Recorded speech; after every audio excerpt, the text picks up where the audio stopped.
Hey, Minister Danzo, I got to let you know, man, you are a superstar out here in these ARP streets. I'm just letting you know. The Oh, people come love you, on, man. The people love you, man. man. I love them right back, man. I love them right back. This is warfare, man. We ain't playing. Hey, I watched the video. I had to go back and watch the segment we did yesterday Yeah, on Coca-Cola and all them, and yeah, I gotta yeah. say it, man. Celeste crushed it. Yes, she And she did. hit the net. She hit it Yes, she out of the did. park when she said, "Hey, this is a spiritual warfare. It We wrestle is. not against flesh and blood." That's She was right, on point, man. man. I was here listening this morning. I was like, "Oh, hey, man, she was Yeah, preaching." yeah. We putting it out here. We putting it out here. We're not playing with the enemy. We are not playing. Oh man, yes, yes. What's up, Crystal? How you doing this morning, sister? Good morning, everyone. Happy Friday. Happy Friday. Nice to see you all. Happy Friday, chat. What you got going on with this microphone? You loud and you got stuff moving around. What you got I going think on here? the mic was falling, so I was trying to stop it from falling. Okay, okay, That sounds okay. better. Hey, listen to it. I watched your interview yesterday, man. Excellent job. Thank Boy, you. that need to be put in a book. Thank you. Thank you. I haven't Thank had you a so chance to much. watch it yet. It did come across my feed because I am subscribed to Keisha. Shout out to her. But I haven't had a chance to watch it. I'll watch it sometime over the weekend or so. Oh yeah, It was yeah. long. Very I wasn't informative. expecting for it to be 2 hours. Good Lord, that was long. But Hey, It then was a good again, you conversation. get an interview with Crystal. You can count for 2 hours. You can just count. it was worth it. It was time well spent. It was worth it. Trust me. Thank you, Minister Oh Denzel. yeah. I'm not listening to Brother Wise right now. Hey, it's hard, man. 2 hours. I have to break these things up in chunks. I saw 2 hours. Like, oh, I don't have time. I don't have time to I watch this. I wasn't expecting that either. But she wanted to go over basically what got me to where I am today. So Yeah. we went through Gotcha. my childhood, bad decisions I made, and how every time the Lord was saving me the entire time, and I wasn't recognizing it until I recognized it. Yeah, I'm no You doubt. If was you're gonna walking. tell a story, man. Tell it. Well, I understand it. Yeah, you was walking in the dark, and the Lord was saving your soul. Come Mm, Yep. on now. man, Mm-hmm. powerful testimony. Come on now. Mm-hmm. And by the way, he's still doing that, y'all. If you're out Yeah, there and you're in darkness, listen to our testimony because he's still doing the same thing. He know how to wake you up. absolutely, Yes. absolutely. Yeah, Mm. Crystal. They say the folks in the chat are saying that you too loud. Your mic too loud. I'm trying to figure out how to turn it down. I don't know how to turn it down. What's up, Celeste? How you doing this Hey, morning, sister. sister? My Good sister. morning, and Mr. Denzel, I am glad you have proclaimed that God is still in the saving souls business. Yes, he I is. Yes, like he to is. do it. I don't want him to be out of work. I don't want Amen. him to be laid off. I don't want him to be displaced. No vacation. No Yes, vacation. he's in the soul saving business. I'm Yeah, glad to hear that Yes. things are as they should be. Yes. absolutely. And Yes. Yes. Crystal, my next time on the treadmill, I am absolutely programming your interview with Keisha. I watch Keisha as well. I am also subscribed to Mm, her, so yeah. that's very exciting. It's always nice when you can get two faves in one place. Amen. Aw, Yep. thank you. Thank you so much. Is this better, everybody? Because I lowered it. The Sounds volume. good. Is it better? Okay. Oh wait, they're saying I'm high too. Okay, let me turn Yeah, mine down. yeah. No, music loud, not high. You didn't pull up this high. You didn't pull up this Y'all volume. getting ready for AT. Hopefully, I know. high on the spirit. High on the You spirit. gotta get ready for. You gotta get ready for 8. What's up, Elder Travis? How you doing this morning, brother? My brother. Blessing. How y'all doing, family? Let's Good to get see you, to it. sir. I am ready. I'm excited. I've been waiting on this day. Let's get to it. Amen. I hear Amen. that. I hear that. Well, appreciate you pulling up this morning, Yes, brother. sir. Last but not least, we got my big little brother AT in the building. My What's up, brother. man? Hey. How Hey, y'all doing? I'm blessed. I came up to the church, just had some prayers in my heart. So I'm going to chat with y'all in the church parking lot if that's okay while I That's enjoy the cool, good man. view. It That's is a fine. blessing to see all of you, even Celeste and Crystal. Amen. That's right. It's real interesting. You didn't sound like that yesterday. Oh. Yesterday was a day. I'm happy that you reached out. It was nice to hear your voice. Amen. I reached out as well. I sent a text. Celeste responded to a text I sent her a month ago, as if no time had gone by between when I sent it or not. I sure did. I sure did, and I sent you a little blessing. I hope something to keep us moving forward. Amen. Thank You you. did. You did. I wrote it down on a sheet of paper. I'll remember those moments. Amen. man. Mm. Well, we're going to get things kicked off, man. Please hit the like button for me if you have not done so already. Thank you to everybody that has supported the channel already via super chat or a super sticker or a jewel if you are watching on your cell phone. We do have a lot of you guys that do watch on the cell phone, so we'll definitely appreciate you guys supporting us over here. Shout out to the ARP family members. Again, please utilize the member only or the members chat. You do have that function to use if you would like to have something highlighted for us.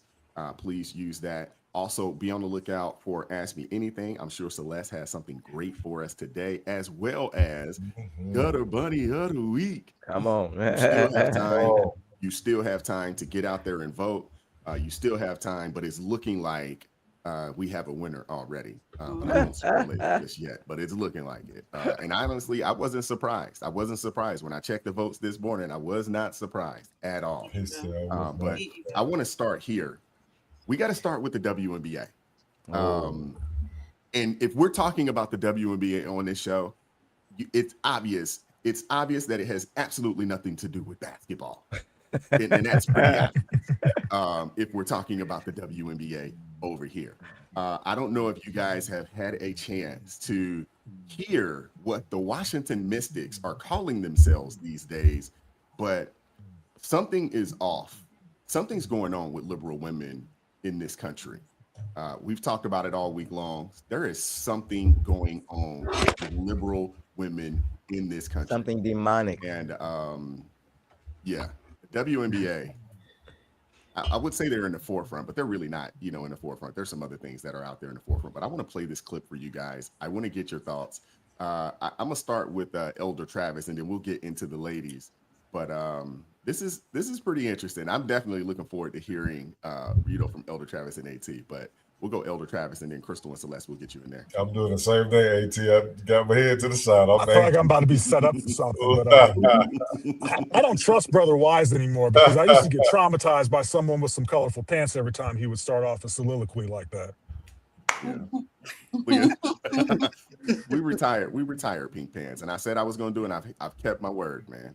You have. We're not going to just ignore the torture, but I'm happy that we've let it go. It's gone.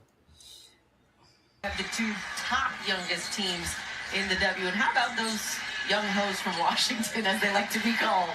Yes, that is what they like to be called. Thank you to Lauren Betts on that one. I'm not making it up. Have the two top youngest teams in the W. And how about those young hoes from Washington, as they like to be called? Yes, that is what they like to be called. Thank you to Lauren Betts on that one. I'm not making it up.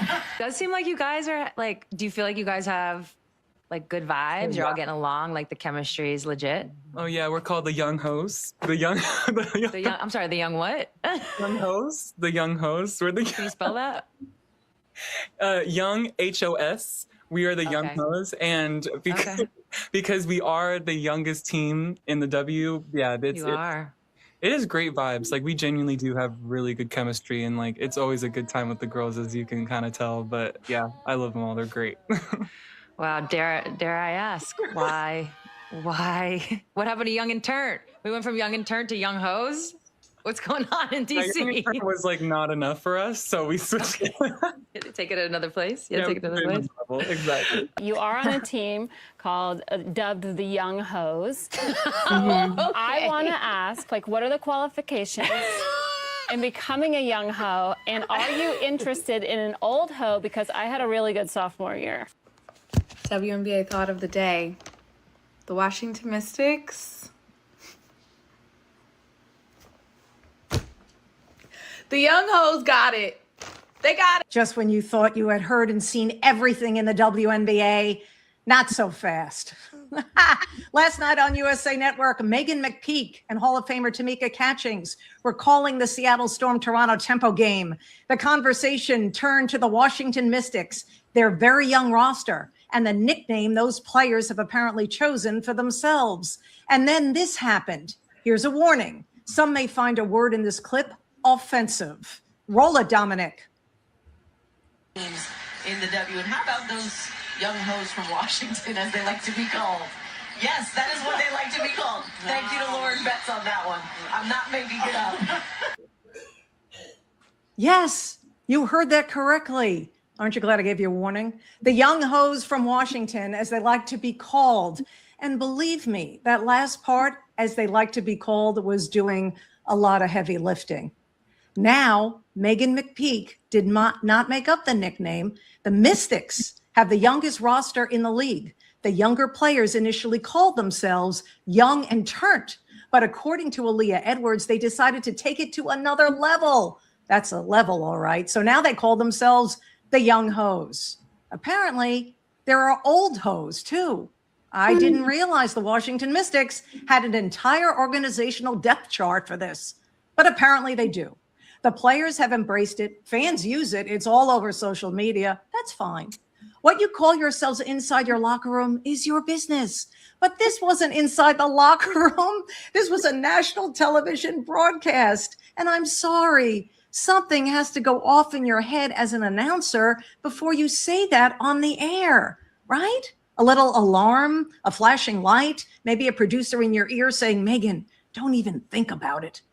Either don't use the nickname at all or warn the audience that the players have adopted a term that some viewers may find offensive. You cannot just drop the young hoes from Washington into the middle of a basketball broadcast like you're talking about their transition defense. Who do they think is watching these games? Hey,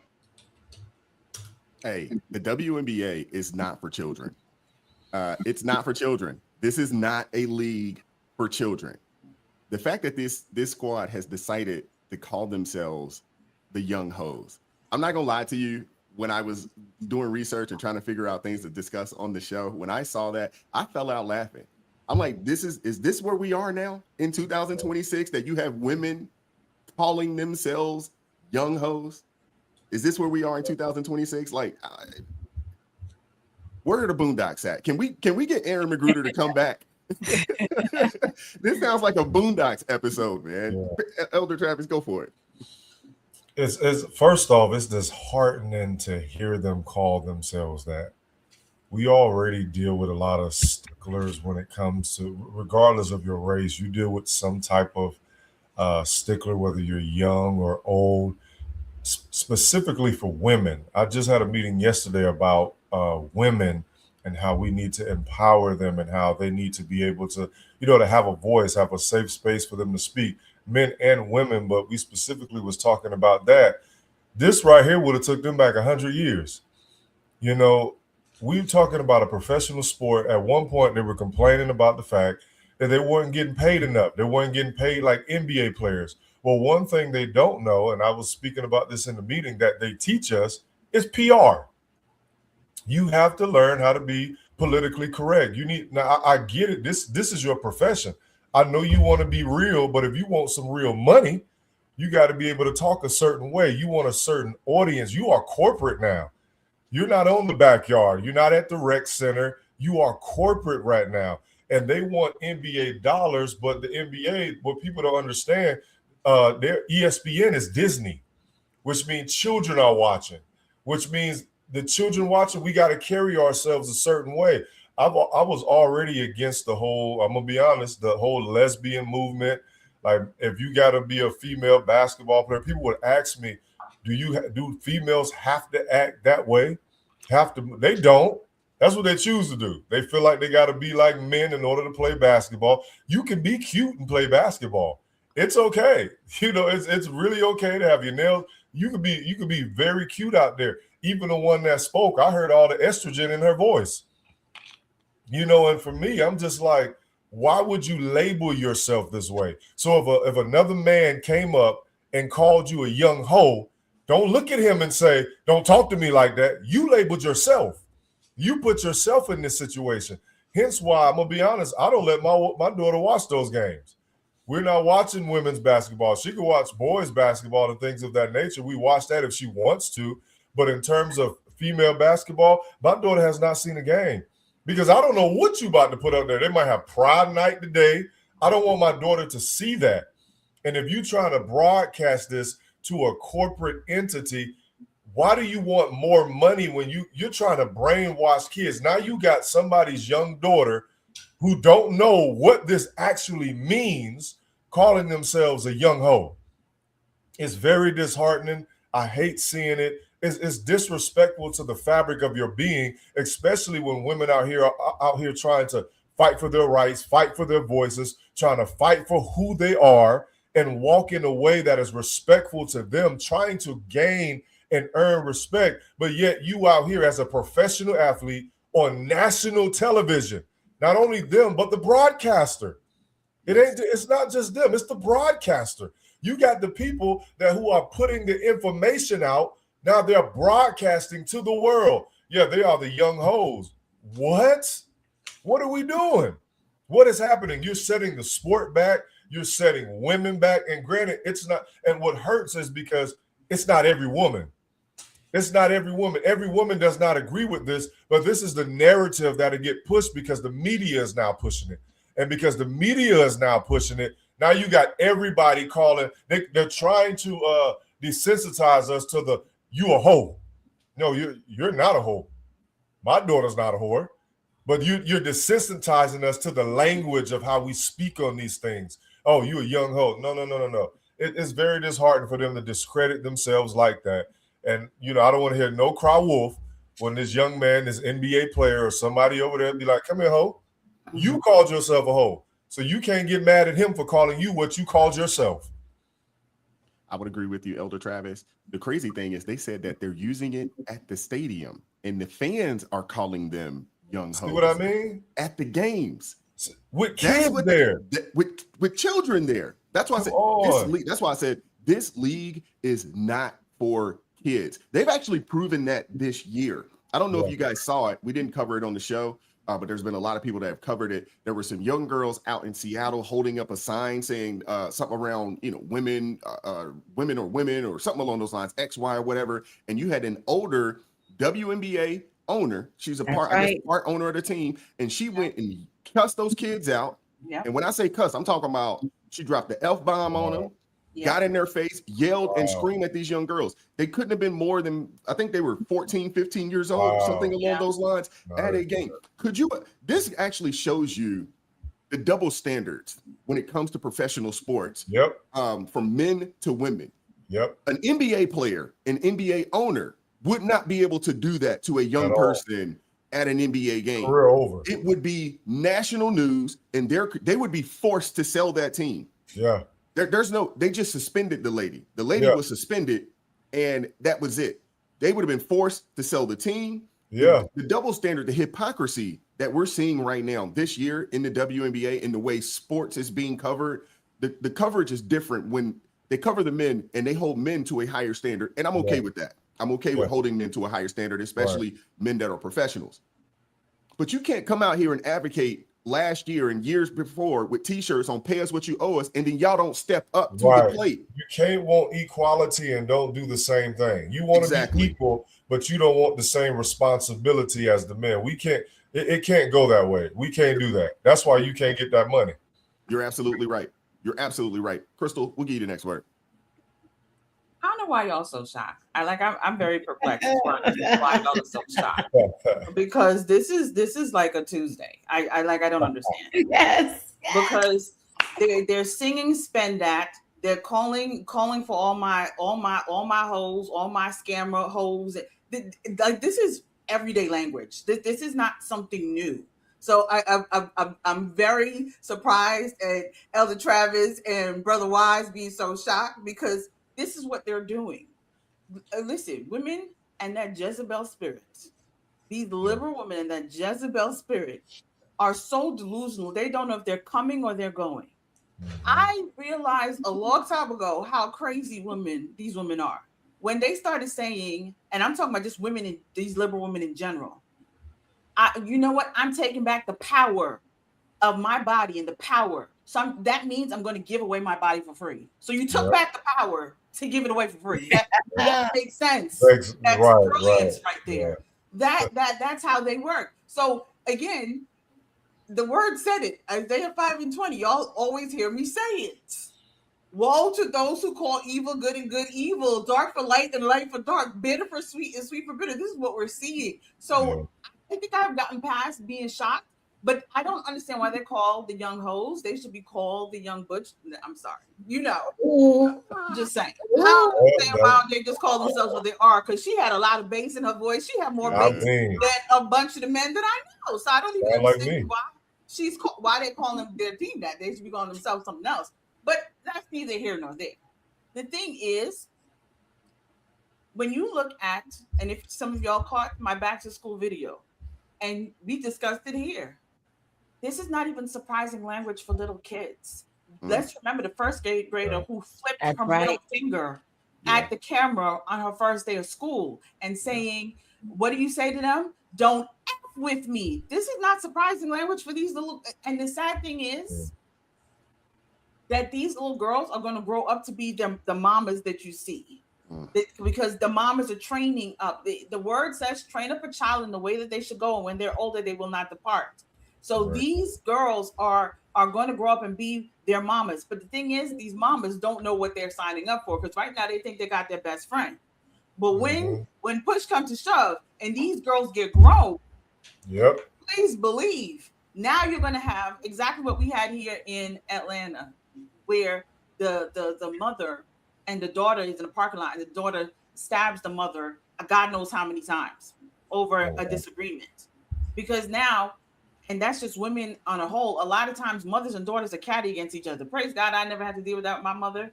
I had to deal with that with my daughter, because we were I'm raised differently. We look at things. My mother is my mother. My grandmother is my grandmother. I have respect. And I have Titus 2 women in my life that were the older women that are teaching the younger women how they're supposed to be. At this point, women, true mothers, know that WNBA, the spendat hoes that are out there, whatever you want to call them, all of these girls should not be your role models, because right now the Cardi B's, the Meg Thee Stallions, the Taylor Swift, the Beyoncés, the Young Miami, the WNBA, if these women are supposed to be your little girls' role models, that's problematic. We went from the days of the Felicia Rashads and things like that, of elegance, to this kind of craziness. And and if people don't realize, that's a spirit that is truly a spirit. So again, stop turning. First of all, them girls in the let me be nice. About 80% of these girls in the WNBA can't even play. So I don't even know why y'all watch them. Go ahead and turn on the NBA. If you want your little girls to understand what basketball looks like, turn it on to them. Maybe show some practice reels of, like, Sophie or Caitlin or other good players. But outside of that, you don't even need to be watching them. What do we call Angel Reese?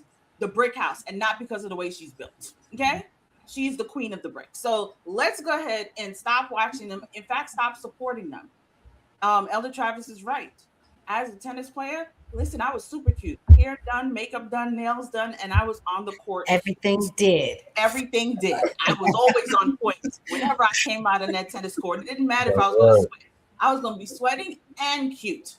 And that's how it's supposed to be, because I'm a woman.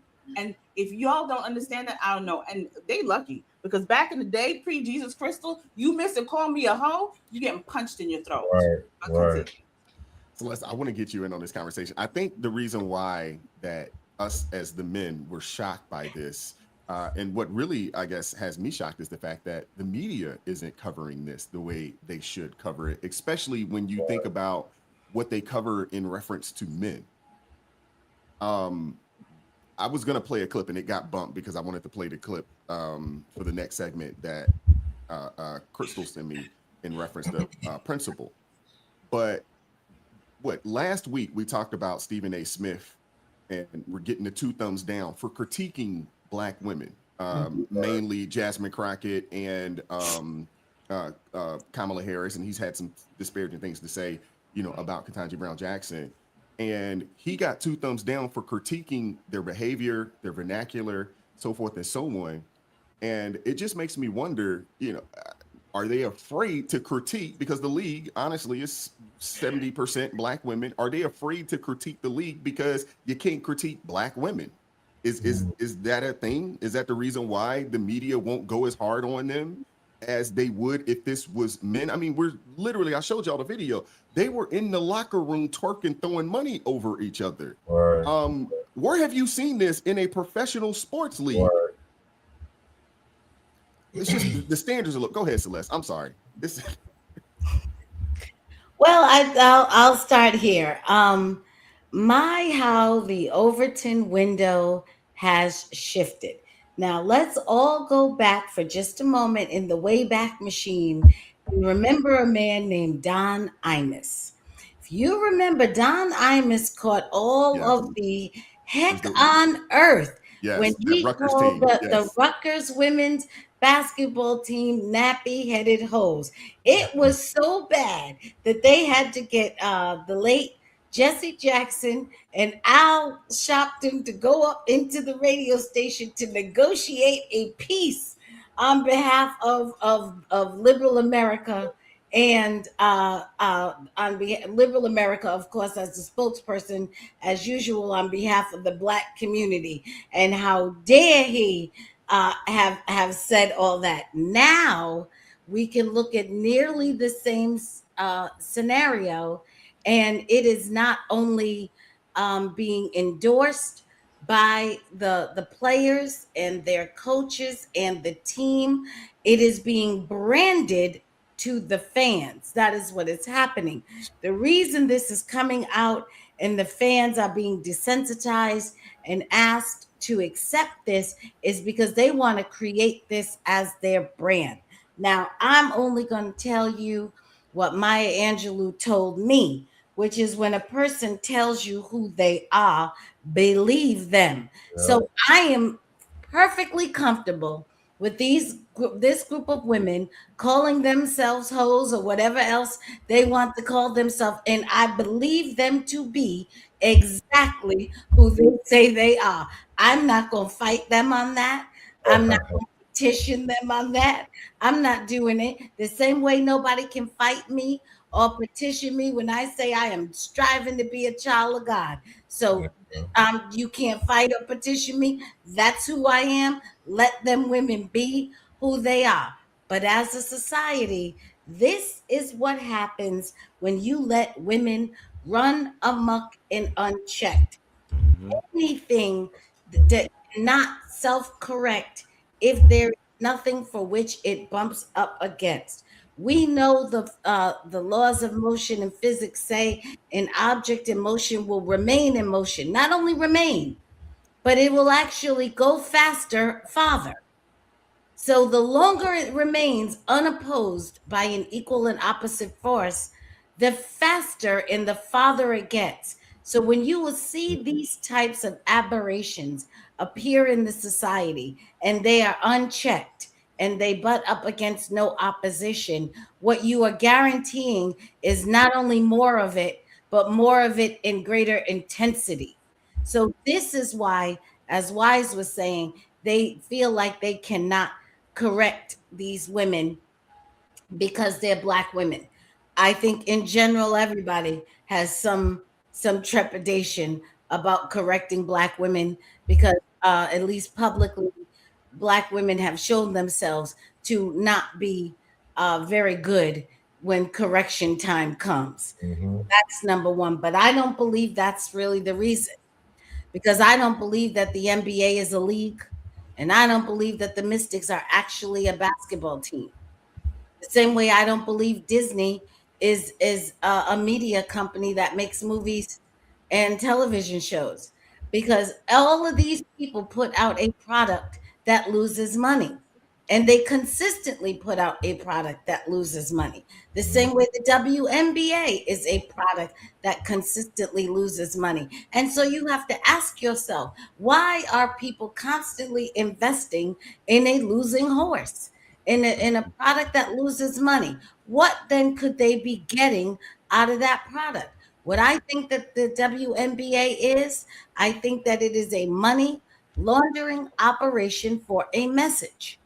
And these hoes and lesbians have gotten together and they have come forward with a message, and they are being what they call their salary. they are being, I think that's money laundered because they are losing products. So how you pay a salary to a losing product, I don't know. But okay, y'all work that out. I think that this is what their brand is. Their brand is to launder these messages. And that's what they're being That paid makes to sense. do. They are not being paid to win basketball games. They are not being paid to be professional athletes, which is why they're not. They are not. They know that they are trying to destroy the league and that their message will destroy the league. And I believe the financiers of the message don't care. What they're doing is they are laundering it for the time they have, because what they want is not those players. They already got them. They want those little girls and boys that are in the stands to get the message that these women are hoes and brand that on them. And that is, in my opinion, happening successfully. So you know what? Good big up to the WNBA. We wish you all well. Hope it works out for you.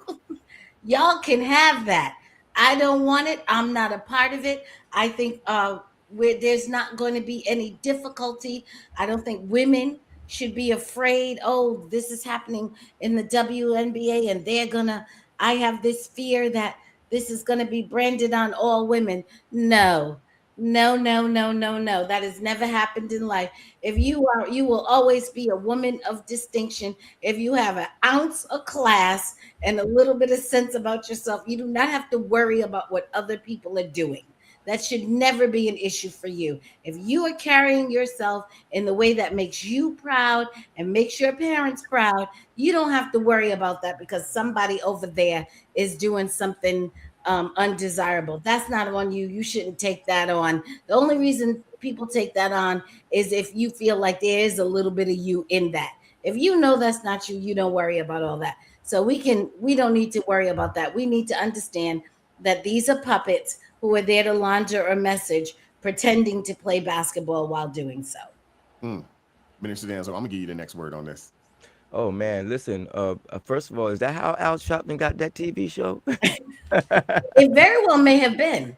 Highly probable. I'm trying to remember when his show started, but if you remember, they had him in there closed off Yeah. for hours, and people were outside on the sidewalk waiting to get the word. It was crazy. Yes. Well, listen, this is Alphabet, the Alphabet people's boldness. It's their evil evangelism. They have no shame. They're proud of it. True Christian. Their goal is to normalize depravity, and they dare Christians to do something about it. These are reprobate minds that Paul spoke about in Romans. 1 Corinthians 15:33 says that evil communications corrupt good manners. They are trying to corrupt the good manners of those young girls, as you said, Celeste. This is not an accident. They know exactly what they're doing, and it's time for Christians to step up. We don't have to rely on the media to do their job. Christians should step up and do their job. They call themselves what they are, and they're worse than that. That's just part of it. As Chris was saying, they should be going by another name, because we know what they are and we know how well they practice that thing, and they're trying to promote that. They want to normalize. They seek to normalize depravity, and this is a war, and we as Christians have to step to it. We have to make it plain. Listen, there's nothing nice about that stuff. It's evil. It's wicked. We need to call it what it is, because remember, part of their game is to prevent us from calling it what it is. They want us to use their terminology, their words, their phraseology to make it seem more acceptable than what it should be. No, we should use the words the Bible uses. You're wicked, you're evil, you're sick, you're deprived. And we need to call them that in public, and we need to tell them that we're not standing for this. You know, we can love you, and we love you by telling you the truth. We're not going to stand for the foolishness. We're not going to stand for the depravity. And when you come out like that, we're going to come out also. We're going to tell you that's going to take you and anybody that follows it to hell. I'm with you, Minister Danzo. I'm more inclined to just tell people, don't watch the WNBA. It ain't worth watching. I'm with Elder Travis. If I had daughters, I don't, but if I did, that wouldn't be a league that we would be watching. Right. Could you imagine Serena and Venus in the late 90s, early 2000s talking about they young hoes? Could you imagine that? Come on. Are you kidding me?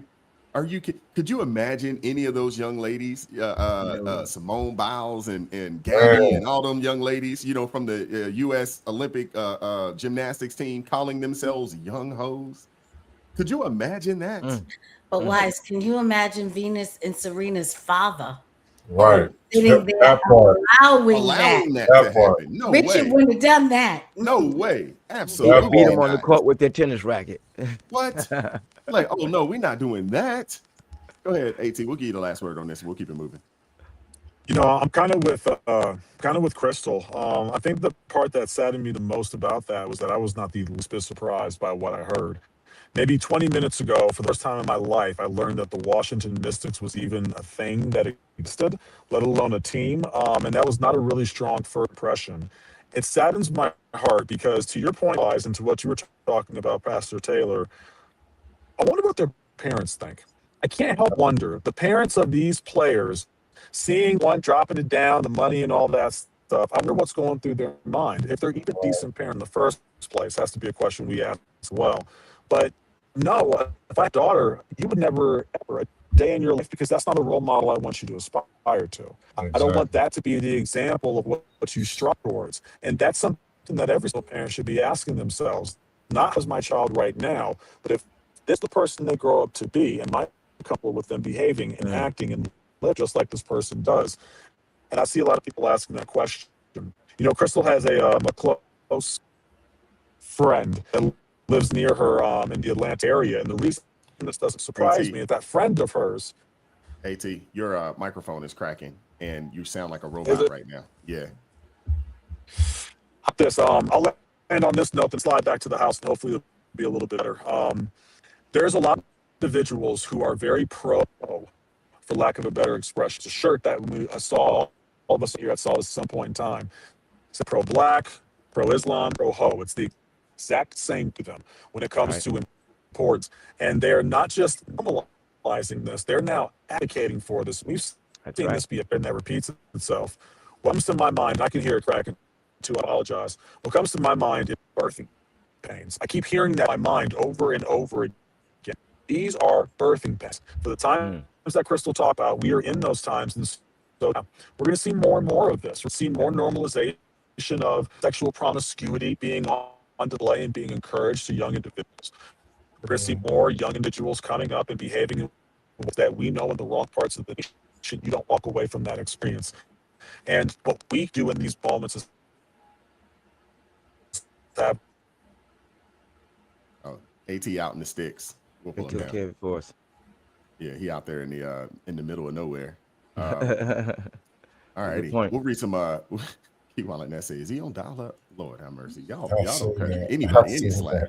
Lord. Somebody in the chat said, is the Washington Mystics, are they Asian? Because he was calling themselves young hoes. Oh my goodness. What planet are they on? What planet are they from? Yeah, people are crazy, man. People are nuts. Oh my goodness. Yeah, y'all are a trip, man. I don't know what we're gonna do with y'all. They need Jesus. Yep. Shout out to Edward Tanzer for the 2 jewels. Thank you so much. Thank you to Stephen Flowers for the $10 super chat. Oh, I did that one already. I read that. Shout out to you, man. Thank you to is it Coco? Is that how you say that? Mm-hmm. Thank you so much for joining the who is it? Me? Nope. God's Verdict. Thank you so much. Appreciate you. Shout out to Spaces with the $2 super chat. Wait a minute. Miss Celeste responded to a text? They know you, Celeste. They know you. Shout out to JKMRN for the 10 jewels. We appreciate you. Shout out to Jim coming through with the $2 super chat. Let me try to do like my girl. A bunch of orangutans with blonde hair and lashes. I'm actually looking for. I hope April is watching, or I hope I know she's taking some time. Oh, you know she's gonna do that. And traveling. She has to discuss this. You know she's gonna and I get am on that. going to watch it when she does. Shout out to Kiwana Net, been a member for 4 months. I love how Pastor Travis protects his daughter. As he should. Amen. As he should. That's right. Shout out to Baby Cakes coming through with the $5 super chat. Can the next franchise please come out of Michigan? We can call them the Detroit Trans. Michigan. That's funny. Yes, Baby Cakes. Okay, Baby Cakes. Y'all messy, man. Go ahead, chat. The chat is about to get it going. Okay. Shout out to Hunter with the $5 super chat. It's on, baby. Can we return to the time when it was shameful to be called a gardening tool, please? Like, seriously. That part. Shout out to Gwendolyn for the 10 jewels. Thank you so much. Thank you to Sheila Ford for 30 jewels. We appreciate you. Shout out to Sensen for 100 jewels. We appreciate you as well. Kathleen with the $5 super chat. They fried Don Imus for saying that. Yeah, they Yes, did. they did. Yes, they did. When I was watching and I was putting this together, I'm watching this and I'm thinking this to myself. I should have pulled the clip up. I should have pulled that clip because they did. I mean, they tore him a new one. Yeah. It's a new day, man. It's a new day. Shout out to Juggernaut for with the $2 super chat. Carrie Lake for press secretary. I've heard that. I've heard some people are for Carrie Lake. Some people are pro Scott Jennings. We'll see. Alina Habba and Alina Habba. I've heard that one as well. yeah. If I had to choose between the two, I like Carrie Lake. Plus, she has a background in the space already. Because you need somebody that not only is smart, but you need someone that can get these folks told and check these people and put them in their place. You need somebody that can do that. That's why I like Alina Habba, because the way she be reading them their rights, it just gets me excited the way she she digs into them. Carrie Lake does do that too. But I saw that maybe Celeste might get on The View now. I saw what came out yesterday. So come on. They were saying they were considering whether or not Caroline Levitt might do a one-day guest. Please. That's all they will allow her to be on there. You see what they did with Elizabeth Hasselbeck? They finally got somebody that was a conservative woman that could put them ladies, and she made it. She didn't even make it the full week. They had her out of there in 2 days. Yeah, I think the rumor is Thursday. The rumor is they want, yes, she has one day, but they're trying to figure out, since she's leaving the White House, if they could get her on as a full-time co-host. No, they don't want that. Sunny, They don't Sunny want Hoskins that. doesn't want that. Sunny and Oprah, Whoopi and Joy, Whoopi they don't want no parts of that. They want no parts of that. Now, would it do well for the? I could see that the powers that be that would want it, the people that want to make money off of the show, because it would make for good entertainment. Maybe we would cover it a whole heck of a lot. Actually, and their ratings would go up. Their ratings would go up. Yeah, but that's not going to happen. But I think they lose their cast. There's no way those Sunny and Whoopi would be able to say, to be honest, if I was Caroline Levitt, what I would love to see her do, I would like to see her take on the two alleged Republicans. Yes. Get the low-hanging fruit first. Just go in and sweep the legs. Sweep the legs. They're not Republicans. Them first. They're rhinos. Get them first. Shout out to Kung Fu CJ, the $5 super chat. Hello, family. WNBA is going away very soon. Yeah, they are. I don't know about that. Shout out to Big Brother Daniel Manny coming through with the $10 super chat. Bubble Wrap Celeste. She's playing chess looking right now through the BS. Hey. Shout out to Gone Postal for the $10 super chat. And good morning to everyone. Salute and good morning to everyone. Yeah, shout out to you, man. Appreciate you pulling up. South Coast Kane Show in the building with the 10 jewels. Thank you so much. Shout out to Stephen Flowers coming through with $20 super chat. Coffee for your guests as well. Love y'all. Love you. Appreciate you, man. Thank you. Shout out to Dean Johnson coming through with the $20 super chat. Glad I finally made it to one of these. Love the conversations. Oh, love having you here. Appreciate you, Dean. Appreciate you, Dean. Jonathan Hunter in the building with the $5 super chat. So they don't want Enes Kanter and Royce Wright in the league, but allow this? Hashtag crazy. Sure enough. We got Nanny in the building, $5 super chat. Why is the South Stream are having trouble, not able to super chat? Just checking. Love you guys.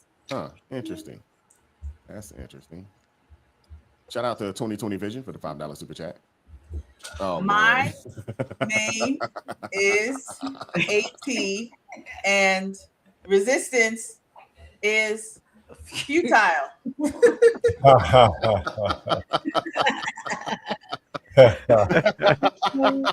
I'll fight you, Spaces. I really am. I truthfully that wasn't Spaces. That was Wifey. That was Steven. Oh, that was you know what? Both of y'all then. Both of y'all. I apologize, y'all. Hopefully we can make this work. Welcome back, AT. Thank you. You sound a lot better, brother. I appreciate that. I'm with you. I got your back. This is the real Somebody KT. has to on this panel, Pastor Taylor. Hey. Somebody has to. I got Hey, your hey, back, T, I man. got your back too. Hey, you That's- know the that's chat. true. They're not gonna let you. Nor let should you they. live Nor that. should they. No. Take what you No. can get. KT, because the liberals got you. Oh, never that. Never that. Shout out to Eric Remind with the $2 super chat. Dolly, Curry, Optimus Prime, protect George Strait. All righty. Hit that like button for me if you haven't done so already. We'll be right back with Ask Me Anything. Ask me anything. Ask me anything.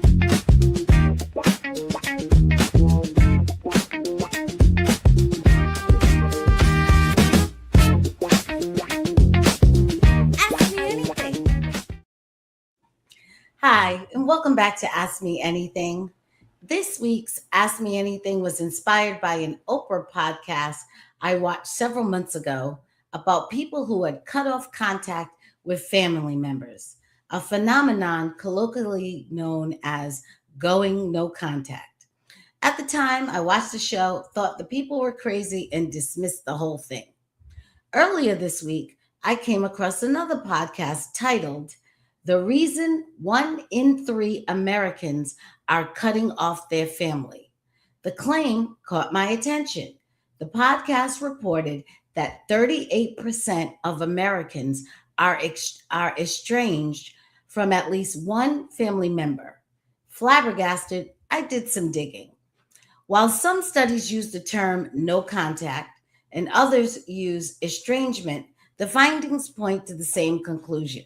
Cutting off family members is becoming an increasingly common phenomenon. For context, YouGov reports 38% of adults being estranged from at least one sibling, parent, or child. Sibling estrangement is the most common type. Adult children are usually the ones who initiate the cutoff. Daughters are 22% more likely than sons to cut off their fathers. Black adult children are 27% less likely than white adult children to be estranged from their mothers. And gay and lesbian adults are 86% more likely than heterosexual adults to cut off family members. Until recently, estrangement from one's family was relatively uncommon. It typically occurs when, in cases involving severe abuse, parents refusing to accept a child's spouse because of religious or cultural differences, or extraordinary interference in a marriage, usually financial, sometimes otherwise. Today, however, political disagreement is increasingly cited as the reason for cutting off family members. Among Gen Z and millennial, liberal young adults appear particularly likely to sever family relationships over political differences. This brings me to what I believe is driving this phenomenon: therapy culture. Therapy culture is increasingly transformed. Therapy culture has increasingly transformed ordinary discomfort, conflict, and difficult life experiences into psychological problems that must be avoided rather than overcome. Historically, one purpose of therapy was to help people safely confront the sources of their discomfort and develop the ability to manage them. The goal was not to eliminate every uncomfortable person or situation from your life, but to help you respond to those situations in a healthier way.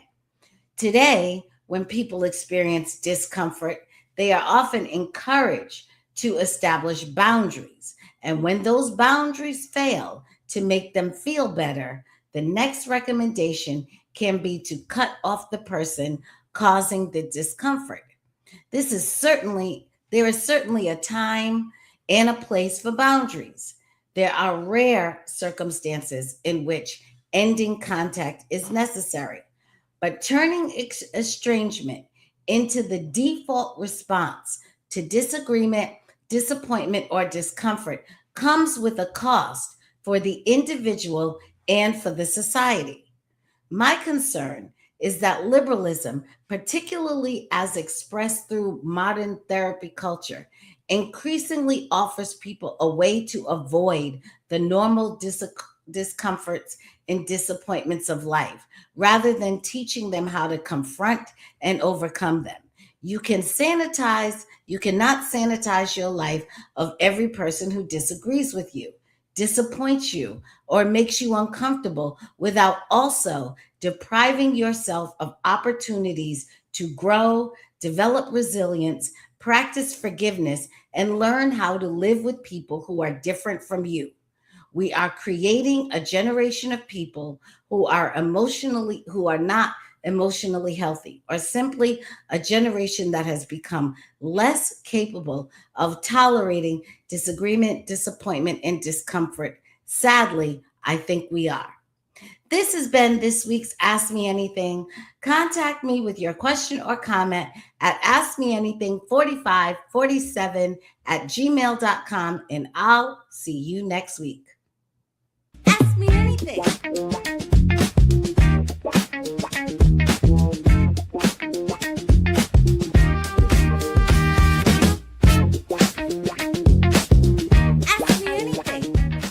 I'm a poor person. Of course I carried before I married. My name's Haley. My name's Matthew, and we're pregnant. What did he say? I'm a poor person. Of course I went to college. I'm a poor person. Of course I buy depreciating assets.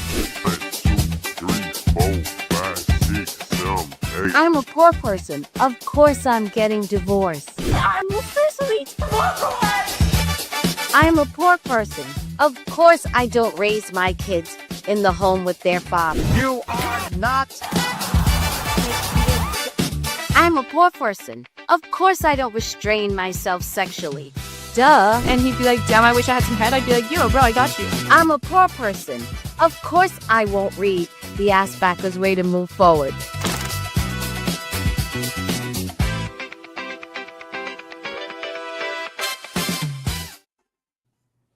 Wow, thank you, Celeste. Thank you so much for that topic. Beautifully done. Thank you. That was good. That was Man, good. this is due was that a to- question, or was that just something that was, on your heart or on your mind to discuss today? So I saw that. I had seen this months ago with Oprah, because I check in with her because I keep telling you Oprah ruined this society. So I always want to know where she is and what she's doing. And she had this whole room of people sitting around talking about how they had to cut their mother off and they had to cut their daddy off and they no longer speak to their entire family. And I was like, oh, these people are crazy. And I went on about my business. But when I saw this week on the podcast that 1 in 3 Americans are in some form of estrangement, pretty much against someone in their nuclear family. I was like, all right, I gotta pay attention to this, because now they're trending this. Once again, Oprah started it, and now we see it in the society. So I was like, let me go find out what this is all about, and it is absolute insanity. And but again, this works, and I've been very critical of therapy. I will continue to be. I'd like to do more on it, because therapy is also being branded, particularly to young people, because what they have told young people is that what is normal in life is now pathology. So now you need to come here or get online so we can fix you and so we can work on you, because now you're being normal isn't normal anymore. And that to me is a very, very dangerous thing. To me, what we think people are doing with the physical rearranging of children when we do gender reassignment surgery, to me, this is worse, because what you are doing is you are reprogramming the psychology of people. Thank you. If you take what is normal about being human and make that pathological, that is the most insidious thing I see going on. Because at least the physical reassignment, people can go, oh God, that's dastardly, that makes no sense. But if they tell you, hey, when someone dies and you're sad, that's abnormal, you should come in. If you things that should be, instead of being demonized, you should be told that's normal and we can show you how to deal with it. Or we can show you if this gets to the level where it's no longer normal, then we can help you deal with it. But when you start telling people that their normal way of responding, living, thinking, and being is in fact pathological and needs to be corrected, that is psychological manipulation and psyop to the 10th degree. Absolutely. I would love to recommend a book called Psycho Heresy by Martin and Deidre Bobgan. They go into details about how the psychological industry co-opted the church. They replaced the church with psychobabble, just foolishness. And these are two PhD psychiatrists, so they know their stuff, but they are biblical Christians. And they tore psychology and psychiatrics up. They did a great job there. But so your message, sis, I'm glad that you in your talk you addressed the normal, the reasonable reason for people separating from their loved ones. But then you go into what's happening today. And what's happening today is a much different from just having justified reason for wanting to get away from somebody that's meddling in your relationship. But the what's happening now is that people don't want to think. They want their emotions to rule, and so in order to defend your emotions, you can't defend that emotionally. You have to defend that. You have to defend it intellectually, and they don't want to have intellectual arguments. They don't have to defend themselves rationally, and so it's easier to remove yourself from someone who forces you to think through your stupidity. And that's what's going on right now. It's easy. Everybody wants to separate because if you stay with somebody that's going to force you to think through your stupidity, you're going to have to rationalize what you're doing, and you don't want to do that, and that's really important. Yeah, they were saying that it is extremely rare, someone who is severely abused, or let's say you have a parent that has a gambling problem and you have to keep bailing them out financially. Yes. Those were reasons, and they were rare. Right. And when people said, I no longer speak to my dad, or I no longer speak to my family, it was a moment of shame and right. Oh, this is so sad, because mostly everybody was in some level of contact. But when you watch the Oprah show, that room full of people had none of that. Their parents had treated them well. Yep. They had grown up well. These people looked great. They were, what they said was exactly what you're saying, Mr. Danzel. They just didn't appreciate or agree with the adult child's perspective or struggle or way they were living their life. And that was enough to say, all that you invested and poured into me, I throw away was for nothing.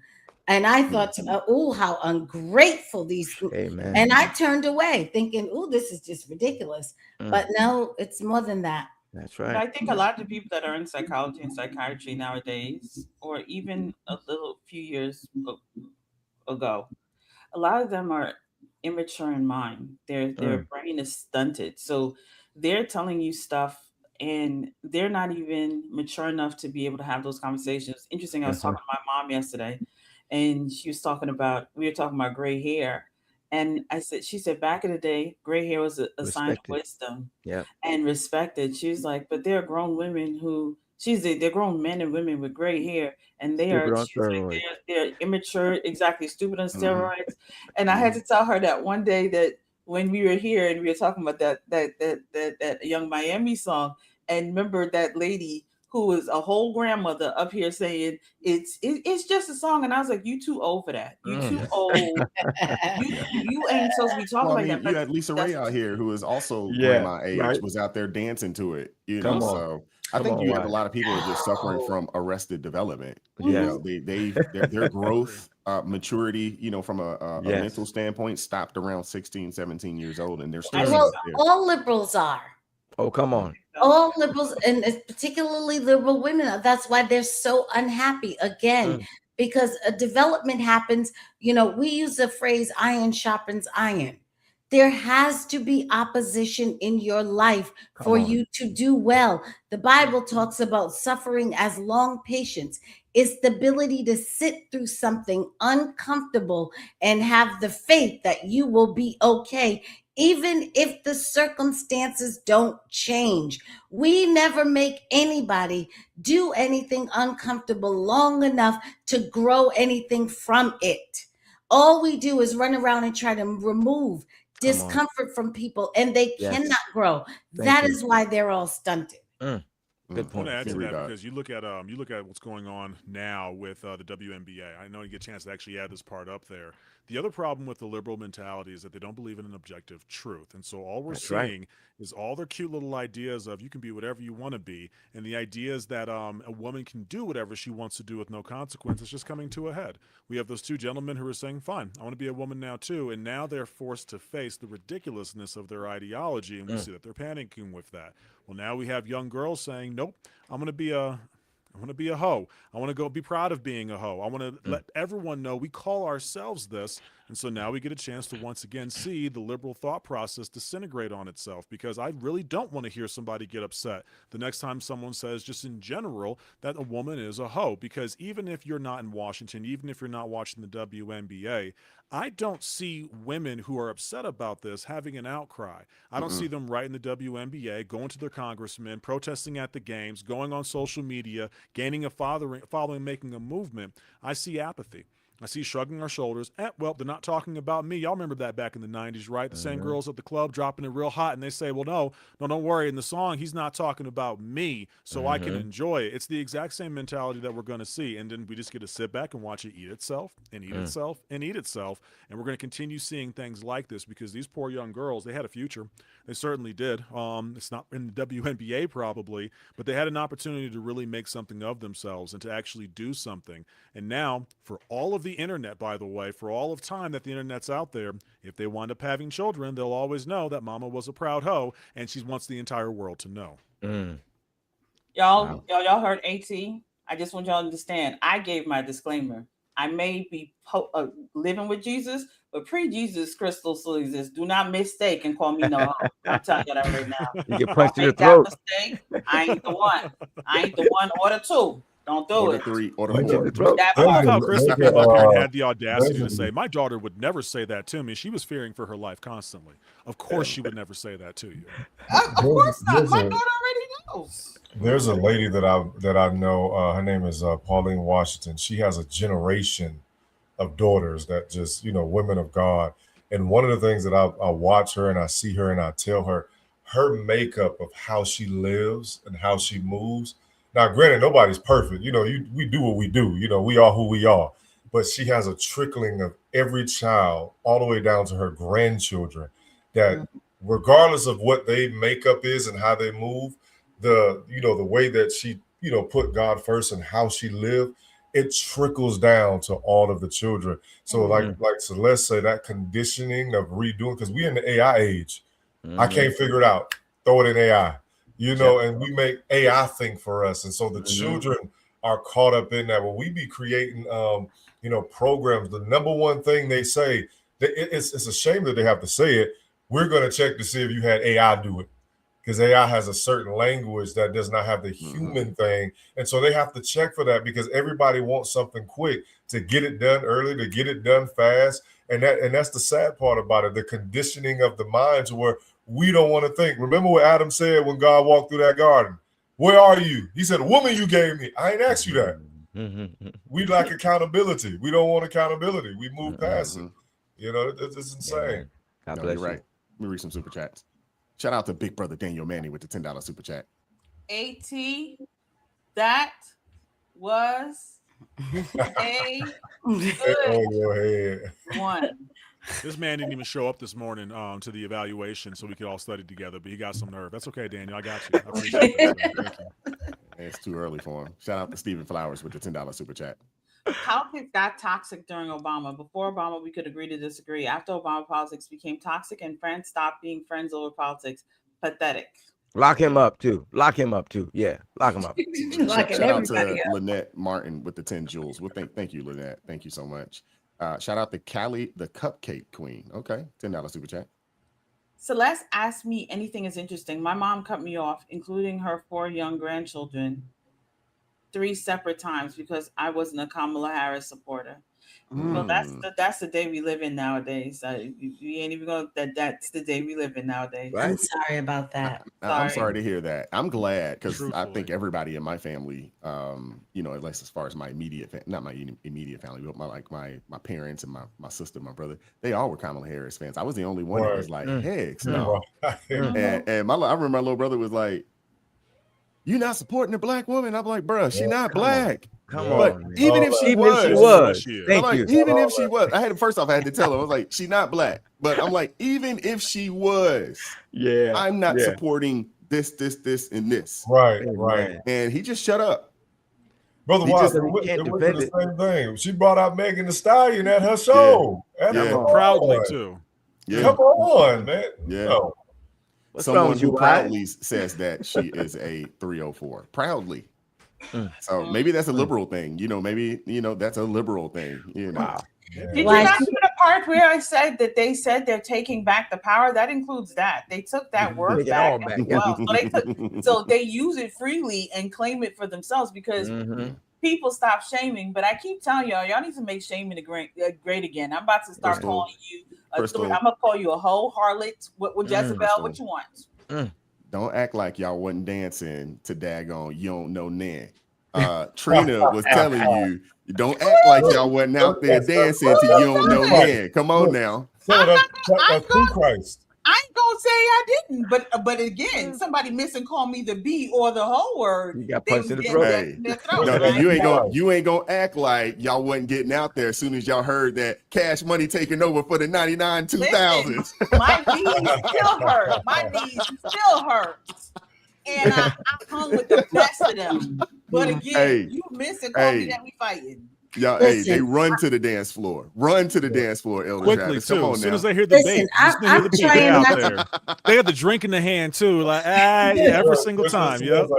That's pre-Christ. That's pre-Christ. Crystal, I got a question I got to ask Crystal this question. I filed this in my memory banks like a year and a half ago to ask you this question because we called it. So right now, pro-ho is the thing to talk about, right? They're very proud of calling themselves this. Go out, absolutely get some everywhere you can. You remember the 4B movement? Crystal, you remember that whole argument on TikTok, right? For those of you who don't know, the 4B movement was when liberal women, I think it was after Trump got into office, they said that they were not going to get married, they're not going to get into any kind of relationship, they're not going to have sex with men, they're not going to date men, and not going to have any children. And that didn't last too long, Crystal. It really didn't. No, it ain't last long.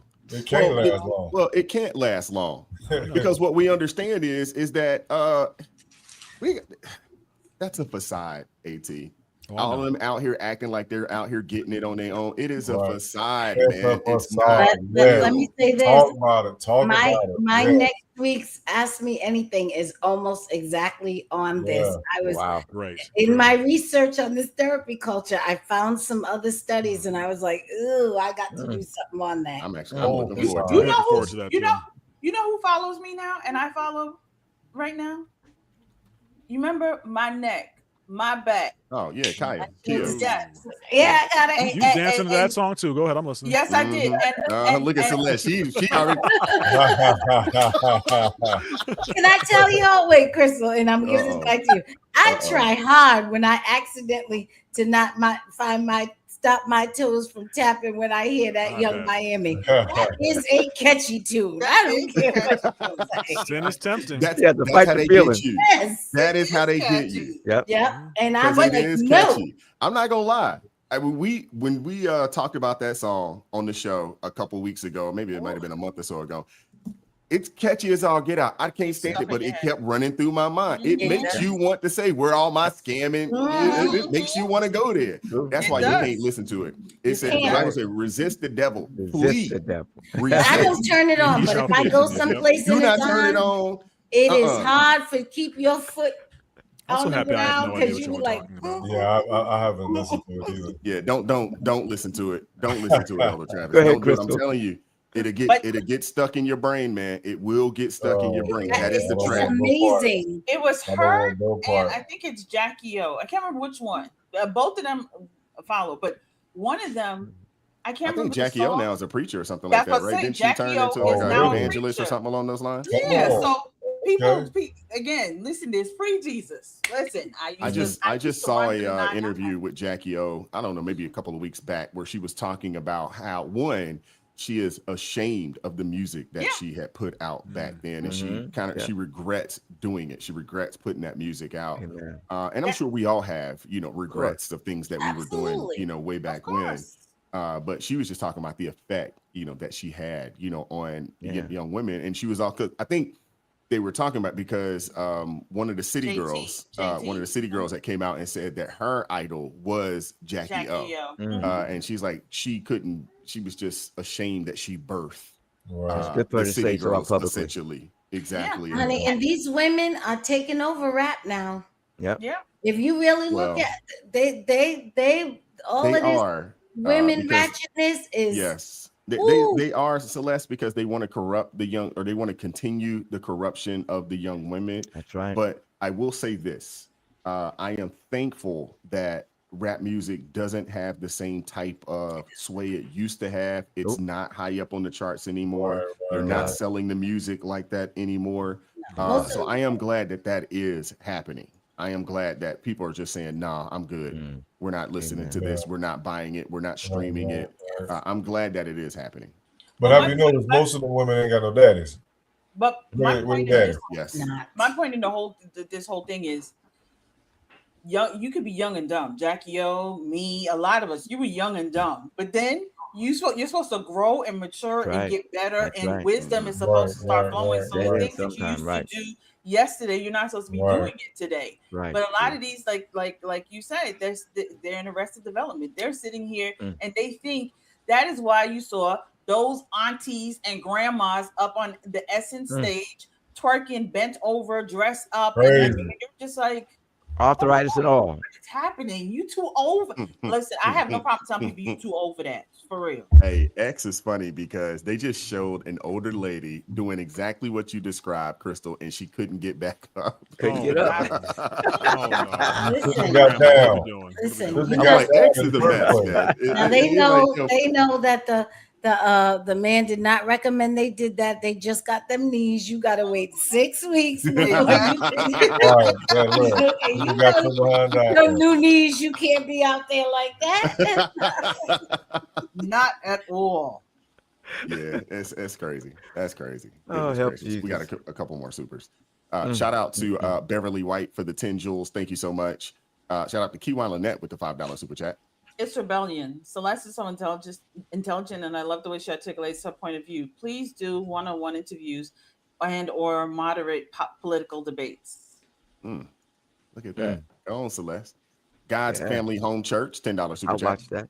Some cut off from families may also be because of what Jesus said he came to do. Matthew 10:34-39. In short, Jesus came to separate those who do not put him first. Many against each other. Yeah, that's true. Some people, when you accept Christ, you gotta. You don't want no parts of it. You don't want no parts of it. I just was telling somebody that yesterday. Shout out to Big Brother Daniel coming through with the $5 super chat. Sinners saved by his grace, Brother Wise. Laugh out loud. But amen for his grace. Amen. Man. Shout out to my rich uncle Jeff. It's not your fault. Allen Now Recovery Channel, $11 super chat. My new baby granddaughter Sabrina Lucia likes that vile Baby Shark song. It's now running through your heads. You're welcome. It is not that song. Oh my goodness. Confused. I don't know why kids love that. Shout out to Truth is Told with the $5 super chat. Think about this. If someone cuts you off for how you vote, that's an idol god that they worship at that point. You're absolutely right. You're absolutely right. Thank you, brother. Appreciate you. I've been fortunate enough that hadn't been the case. Everybody in my family, they know exactly how I feel and where I stand. They all know I'm still invited to Thanksgiving. I'm on stand. You know, I'm still invited, to everything else. They came by the house, for the 4th. So they know where we stand. And they just respect it. And more times than not, I try not to get into political conversations with them. I try not to. Every now and again, they'll pull me in because they'll ask me a question, and then they get mad at me because I can't help but just tell them the truth. I can't help. And then they're like, my mom was like, "Y'all Republicans." I'm like, okay. Isn't just me, otherwise you don't, because I noticed this, like you just said. Your family and friends. I won't be bringing up politics. I won't be talking about it. They bring it up. They bring it up. They always bring it up. It's normal. They want your opinion. And say, y'all are always trying to bring in politics up, but I didn't even bring it up. And exactly. And on top of this, Crystal, we'll have conversations, and then I'll say, you know what? We can just agree to disagree. I'm ready to move on. Yep. Right. They can't agree to disagree. I'm like, hey, we disagree on this. I'm fine with it. I'm ready to move on. Move That on. showcases the lack of emotional maturity, right? Yeah. One, they're comfortable talking about it because to them, it's not political unless somebody disagrees with me. Right. As long as no one disagrees with me, it's perfectly normal to talk about people's genitalia and their sexual preferences to a child, right? As long as no one disagrees with me. I'm proud to talk about my skin color because as long as no one disagrees, this is my culture. This is who I am. This is normal. And to your point, I think Celeste said it earlier on, they're stunted. We're stunting at a teenage level of if you disagree with me, what do teenagers do? They get mad. They yell. They throw a temper tantrum. Yelling, They've raising never voices. gone past I'm that like, point. we should be able to have a conversation without you getting your voice all elevated and stuff like that. But it's hard when you lack knowledge, though. See, the thing about it, you coming with the knowledge, and they can't come back the knowledge. So they're saying their viewpoint based on how they feel, and then we come with the actual information, and then the argument comes there because I cannot articulate what I really want to say to you, but we're giving them facts and articulating the true policies. Because if you really listen to the people, they're not never giving you policy. Never. They're telling you how they feel. Well, I feel like this president could do and this person is this. Well, within this particular they if you ever really had a conversation, with these people, they never give you policy. They give you feelings. And so that's they what don't the give you argument policy, comes at. Elder Travis, because the people that they vote for don't give them policy. Right, that is right. Exactly. But I got an escape valve. So whenever people come up to me and they ask me, well, what do you think about this? Or I ask them back, do you know a lot about that? That's a good one. That's it. And it's the way out is just to ask them, oh, really? Do you know a lot about that? So what do you think? Just, I'm not getting, because I know this. It's very, very likely. You don't want this smoke. Yeah, right. It's very likely that we could end up in a bad place because back when I didn't have any restraint, I would take that to the wall. I would be like, we only one of us is walking out of here, and I'm sure it's going to be me. Anybody else wish they could have seen that, Celeste? Like, I'm actually genuinely curious to see what that would have been like. No, I'm trying to know because that's there's some. There's some not good things about that. It's a lack of grace. It's a lack of compassion. It's ego. You got to hold that in check. I'm going to give myself a pass on The View. But other than that, I try to hold myself in check. You know what it is also is that when people, and especially family, when they're disputing things and you best them, they have to they're forced to think about their stupidity, and they don't want to do that. That's why they keep going. They have to win, because if they don't win, they're stuck with their stupidity, and they gotta face that. So it's a psychological thing. They have to prove you wrong, and if you cut them off before they prove you wrong, now they stuck with their stupidity because what you said to them is resonating. Oh yeah, and it's psychological and spiritual, of course. That's why I try my best not to have those types of conversations. I try not to. I don't bring up politics when I'm talking to family. I don't even bring it up. Right. I hear it's always them. It's always them. Always. I never bring it up. Yeah. I don't bring it up, but they will come and they will find somehow or the other. I saw that video that you did, and you're just like, oh yeah. You have to remember, they pride themselves on being right. So that's why they do that. Because once you prove them wrong, it messes them up. Man, that's like putting alcohol on a wound. You messed them up. And I also feel like liberals are very, very they talk a lot about politics. They talk a lot about, if you go to conservative spaces and you have just in a social setting, people in conservative spaces are not necessarily always talking about politics. There are other things that they discuss, but in liberal spaces, that is forefront, because, and I think a lot of it is because politics is akin to their religion. Yeah. So they give the meaning. That's right. They talk about, because that's where they find their meaning. Yep. That's where they find their self-worth. And mostly that's, like I said about Christianity, that's where they're trying to convey to you, I'm a good person. Mm-hmm. And so they'll say, see these things I believe in? I'm a good person. Come on. See, they're trying to tell you, hey, there's something good about me that I want you to receive. And that's why I say it does take some grace. Yes. To understand that. And the way to get out of that is to understand this person is trying to tell me I'm a good person. And when you ask them, do you know a lot about it? They don't know a thing about it. They just want me to know they're a good person. So now I can come back with, I see you're a good person, and let's talk about something else good. That's why I disagree with you, Celeste. I don't think that they talk politics. I think they talk talking points. Because if you actually pick apart what they're talking about, they don't know what they're talking about. Their entire thought process is, I've ended at this conclusion. Systematic oppression, illegal immigration is fine. Whatever it is, Trump is bad. That's my conclusion. Now, how do I fill in the blanks with usually emotion in order to get to this conclusion? It's not let me take the facts and let the evidence, show me what the conclusion is. And so when you do press them on this, you get to that point where they've put feelings in for something that they know doesn't match logical rationale.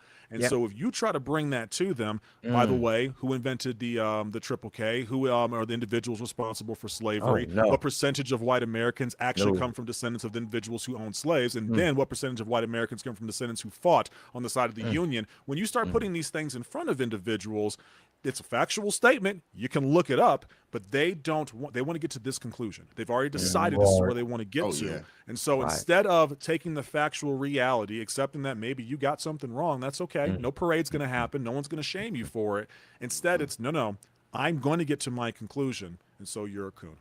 No, so you're whatever it is. Right. You are absolutely right. I asked someone yesterday. We had a put together a gathering. What is the vision of the church?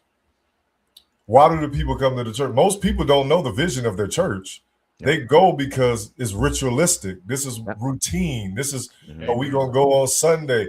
None of the things that they hear is made practical. Most people that go to church don't know the vision of the church. Hey, Elder Travis, I'm going to best you on that one. Ask the people after they come out the church service what the message was. What was the message of the day?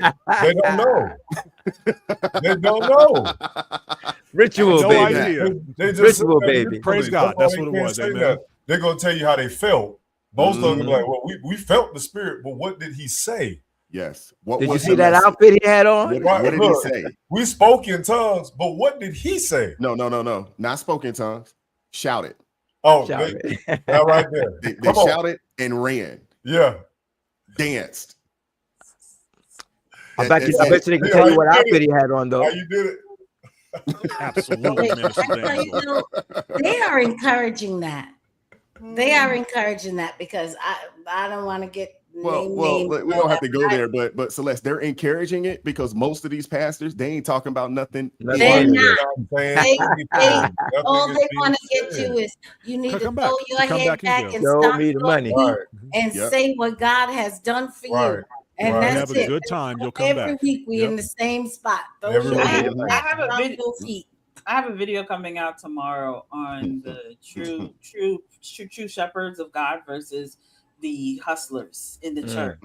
And I wanted people to see it because I wanted them to see like the pastors that were praying for Mom Donnie in New York, and they're quoting biblical scriptures. Or the pastor up there the in pastor Michigan in Detroit that's getting paid to support El Sayed. So, and then I wanted them to see like Otho, like Philip Anthony Mitchell, like those that are actually giving you Bible, giving you scripture, giving you, telling you where we are in the Bible. Like, look at where we are. We are in the last days. You only need to pay attention. And so I wanted them to see that because too many people are stuck in emotions. So they I watched Jamal Bryant at the vigil sitting down here, because Black people, we ain't gonna be tired because we go through the water. We go through the water. We've been through, and I'm just sitting here like, he's unraveling. He's funny, man. He's unraveling, man. He is a character. Yeah, he's unraveling. That's what he is. That's what he is. That dude's he's a man. I mean, he said a couple crazy things. I think we talked about it. The whole abracadabra. He said a lot of crazy things. That's becoming his norm. That's right. That's becoming his norm. That abracadabra though. Always try to get deep. I mean, abracadabra is up there, but I think AT will always remember the Jesus is wrong 85%. That was it. That one, I don't think you can top that one. It's the same guy who said probably that. put together a top. Actually, you probably could put a top 20 of Yes, clips you of could. this dude just Like, saying some just I'm crazy, wondering if outlandish he's doing this on smoking pot, purpose, or raising he really pot. feel this. Raising pot, yeah. Yeah. Like, are you doing this on purpose, or do you really feel this? Oh no, I'm it's like, intentional. there's It's no intentional. way that you really think this stuff that you're saying. No, It's he intentional. does. No, There's he no does. way. I'm gonna He tell you does. why. I'm gonna tell you why, Elder Travis. Because you see, when you come into agreement with and have a covenant with a false deity, Demon. True. so you have not opened yourself up to that evil. So to Yeah. you are in your reprobate. And that's where That's he's right. sitting, because And you are he convinced. wants You are everything convinced. in that space. So yeah, I'm sure he Well, believes it also everything helps. he's It doesn't help too that you have people in the congregation that will just go with anything. Yes. He said Lord have mercy. abracadabra, everybody went. Preach, If you watch the preacher. video of Right. the abracadabra, they were up out They there. were going crazy. They were going crazy over it. I was You like, can these just people don't read their Bible. abracadabra magically, get anything that you Bad. ask for. Right. And they Hey. were going insane. I'm like, and I tell everybody, they don't read their Bible. They just come to church. No, these people are He more is their liberal Bible. than they are Christian. They're Yes. far more liberal. Liberalism is their actual religion. That's right. They said that's what they're real. That's why they're true believers. We're gonna get This is into why that here in a they're second. true believers, because That's right. they're really their real religion, meaning Amen. the tenets of which they wholeheartedly believe. Christianity, they have some questions about. Liberalism, they do not. No. They wholeheartedly believe that. Right. secularism. Sad. Let me read these super chats. Wow. Karen Elliott, $5 super chat.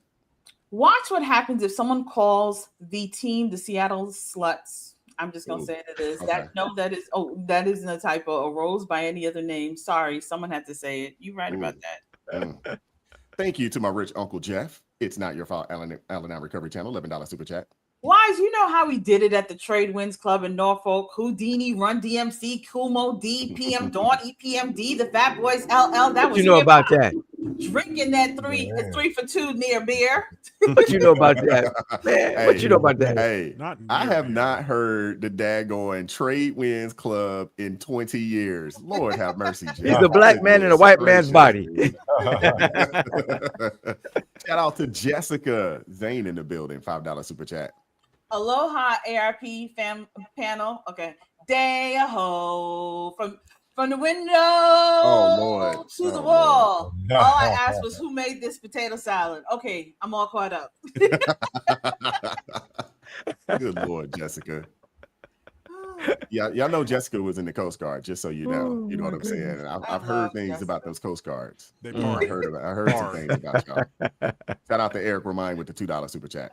AT, I can escort Celeste to a few TikTok lives. Laugh out loud. I'm telling y'all. Please, no, Crystal. No, she keeps wanting some. Let her do it. The problem is, here's the deal, y'all. I'm gonna put Celeste on blast real quick. Celeste will say she wants to get there, and then I will text Celeste and say, "Hey, Celeste, we got some opportunities." 1 year later, Celeste will actually text me back. Okay.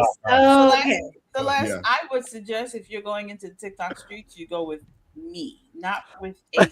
Can I just say Why? this? Tell her why. Tell her why. No, wait, so everyone knows you ain't attacking me right now. Say this, Crystal. Just be honest. Have you ever text me or call me and immediately I didn't just pick up or respond? Thank you.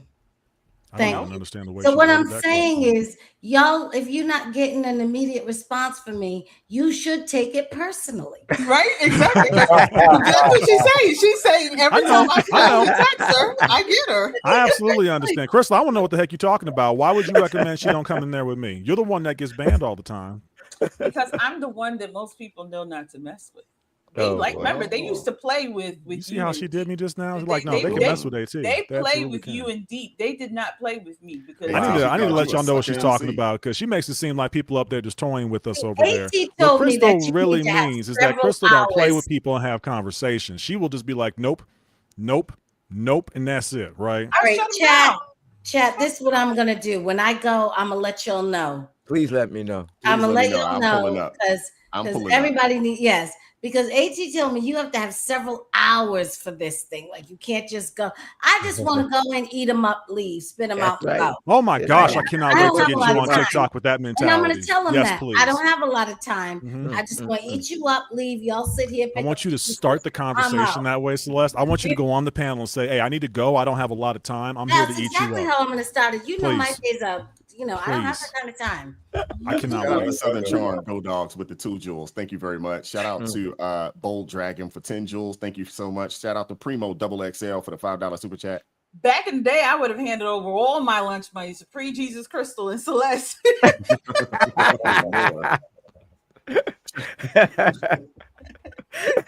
Thank you, Jeff, for the $11 super chat. Magic has no place in scripture. That's necromancy. What's next? Tarot readings and seances. You didn't know that there's a Christian Ouija board, Jack? Come on. It's a Christian Ouija board? Yeah, it's crazy, man. They both are crazy. These people crazy. Shout out to Weezy Unfiltered for the $5 super chat. I'm so blessed to have a Bible-based pastor. There are too many that put on productions rather than preach the word. That's right. That's right. Shout out to Kung Fu CJ, $5 super chat. Did he say Trey wins? Oh my! Every weekend someone was getting knocked out. Is that true? Yeah, there's a lot of fights. You don't know. Navy folks, alcohol, you can count on some fights. you can count on it. Shout out to Eric Remind too. Actually, you know what? Let me take that back. Not just Navy folks, military folks in general. Military, club, alcohol, especially if there's girls around, you can count on some fights. Yeah. Thank you, Eric Remind, for the $2 super chat. Did Celeste just say she's sexist? No, I'm just being Celeste, just having an understanding. This is my girl right here. Right here. That's right. That's right. Celeste didn't say that she was sexist. What she is a different story, but she didn't say it. All right, let's get into James Talafrico real fast. I don't know if you guys get to see this, but the president is going to Texas to campaign on behalf of Paxson down there, and he put this out the other day, and I think this was on Truth Social, I'm not mistaken. Hopefully, let me see if I can pull this up so you can see it, and maybe not. Maybe I'm sure you guys can see it, but this race is about to get very, very real, especially as we get closer and come down the stretch, of the midterm. And there's a few races out there that are going to be highly and hotly contested. That race up in Michigan, the race down in Florida. They're running against some pretty radical individuals. And obviously, we want to make sure that the Senate stays red. That is the goal. I'd like to see that number hit the 60. I don't think that's going to happen, but I'd like to see it happen. But let me play this clip for you guys. I want to get your thoughts. Is dead. That the Christian. Hold up. Okay, here we go. Christian. What's going on with this thing? Okay. I believe that cultural Christianity is dead. That the Christians now, from sea to shining sea, are the mean people. And if it's not true in every case, it's certainly true in the case of people who have power, who move policy, who influence discussions culturally, that the Christians are the villains, are the mean people. If I see follower of Christ in somebody's Twitter, I know they about to say something wild. Is that true? Is cultural Christianity defining somebody as a good person, is that dead? I don't believe it's dead. Although your assessment is spot on. I often. Did they teach you in Sunday school that Jesus Christ himself was a radical feminist? Jesus Christ himself was a radical feminist. The American flag is such a complicated symbol for most of us. God is non-binary. You can't call yourself a Christian and reject the stranger seeking asylum at our southern border. Our trans community needs abortion care too. Modern science obviously recognizes that there are many more than 2 biological sexes. In fact, there are 6. So I'll be going to Texas, and we're working very hard. We want to win that race. He's running against a man who should never be. We have a very good candidate, Ken Paxton, and he's running against Talafrico, they call him, because he is a little freaky. And that's not a man that represents the value of Texas. So I'm going to help Ken Paxton, and I'm going to spend a lot of time in Texas. I have the all-time highest vote in the history of Texas also, and I'm going to spend some time there. We'll be going tonight. Some of you are going with me. Thank you very much, everyone. So this is quote unquote, ministry oriented. James Tallarico preaches in his quote unquote church, has been to a quote unquote seminary, that kind of thing. And they're asking him about this. Now watch what he does here. Now show this here. One is maybe the most insidious. It was a new state curriculum that would teach Christian Bible stories as historical fact. Pause. So what's really insidious for the Christian guy is they're gonna put Bible readings in schools and teach it as historical fact. This is what's insidious. Now watch what he keeps on saying. Check this out. Christian Bible stories as historical fact, as the only truth to our youngest students. And I mean kindergarten, first graders. Okay, now, so he's saying we're going to teach. So here's what's insidious. We're going to teach the Bible as historical fact. We're going to teach it as the only truth. It is. To our youngest students, glory to God. Okay. Now, first of all, it's a little misleading what he's saying. Go ahead and toss that next thing up. The little, this. So if you actually want to see the proposed Bible reading plan, actually all they're doing is they're trying to put a tiny amount of essentially one Bible reading in every grade. It's literally a few verses in every grade. I wish it was a whole lot more. And they're trying to teach them what the bedrock of American society has been. So and they're just being honest. Honestly, these are the stories that have shaped our society. Go to that next one. You can see it here. It's like a kid's book about Noah's Ark. Yeah. And you'll see it right there. A wordless and deeply detailed children's picture book that recalls the biblical flood. So this is the kind of stuff he's talking about. Now, keep going. Now, why is he saying that reading the Bible in schools is insidious? Watch what he says. These are kids who aren't able to think for themselves yet. Pause. Yes, that's why we need to teach them the Bible. Because if the word doesn't disciple kids, the world will. I also would just say this, okay? So this is a guy, and I'll get to this in a second, very ardently has supported gender-affirming care. So so his whole thing is we can't expose kids to the Bible because they can't think for themselves, Carlos. Yeah. But you know what a kid who can't think for themselves can do? Choose to become a different gender. I'm like, bro, pick a lane. Yeah. Pick a lane. All right, now keep going. They haven't formed their own worldviews. And to push propaganda, to push indoctrination on those youngest students is deeply immoral. Okay, there it is. So first of all, it's not indoctrination. There's a difference between indoctrination and teaching good doctrine. Yeah. That's what forms actual disciples. Yeah. And then I just want to key in on this. And then again, all I'm trying to do, if you're listening, is I want 0% of Live Free Nation to be the type of people who are easily deceived by false teaching. And You That's want me to go off, interesting, huh? don't you? Go ahead, Crystal. You I'll give you the really want first people to word. go off. You really want people. What in the world is cultural Christian? Listen. I'm tired. I need you Christians out here because I'm tired of people saying cultural Christianity. That's nice Christianity. There's only one.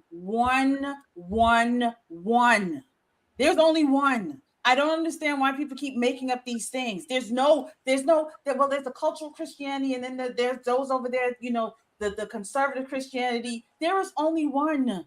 We are supposed to be living like our Heavenly Father, period, point blank. That is why I need y'all to stop saying Democrat Christians. There's no such thing. There's no such thing. There's no such thing. There's no such thing as Democrat Christianity. There's no such thing as cultural Christianity. You're either a Christian or you're not. You either stand for Christ or you do not. Do not tell me anything else about any other thing. Because what did Van just say? He was like, what happened to the cultural Christianity? We just want to show that we're good people. Jesus didn't say about being good people. Jesus said, do you accept that he is the Son of God? That is it. That is who we're supposed to be. He came down, died on the cross, rose again. This is when we die to our flesh daily, die to our flesh and do the will of our Father, our Heavenly Father. That is it. There's no such thing as cultural Christianity. Well, I'm a good person, so I'm a Christian. No, you're not. No, you're not.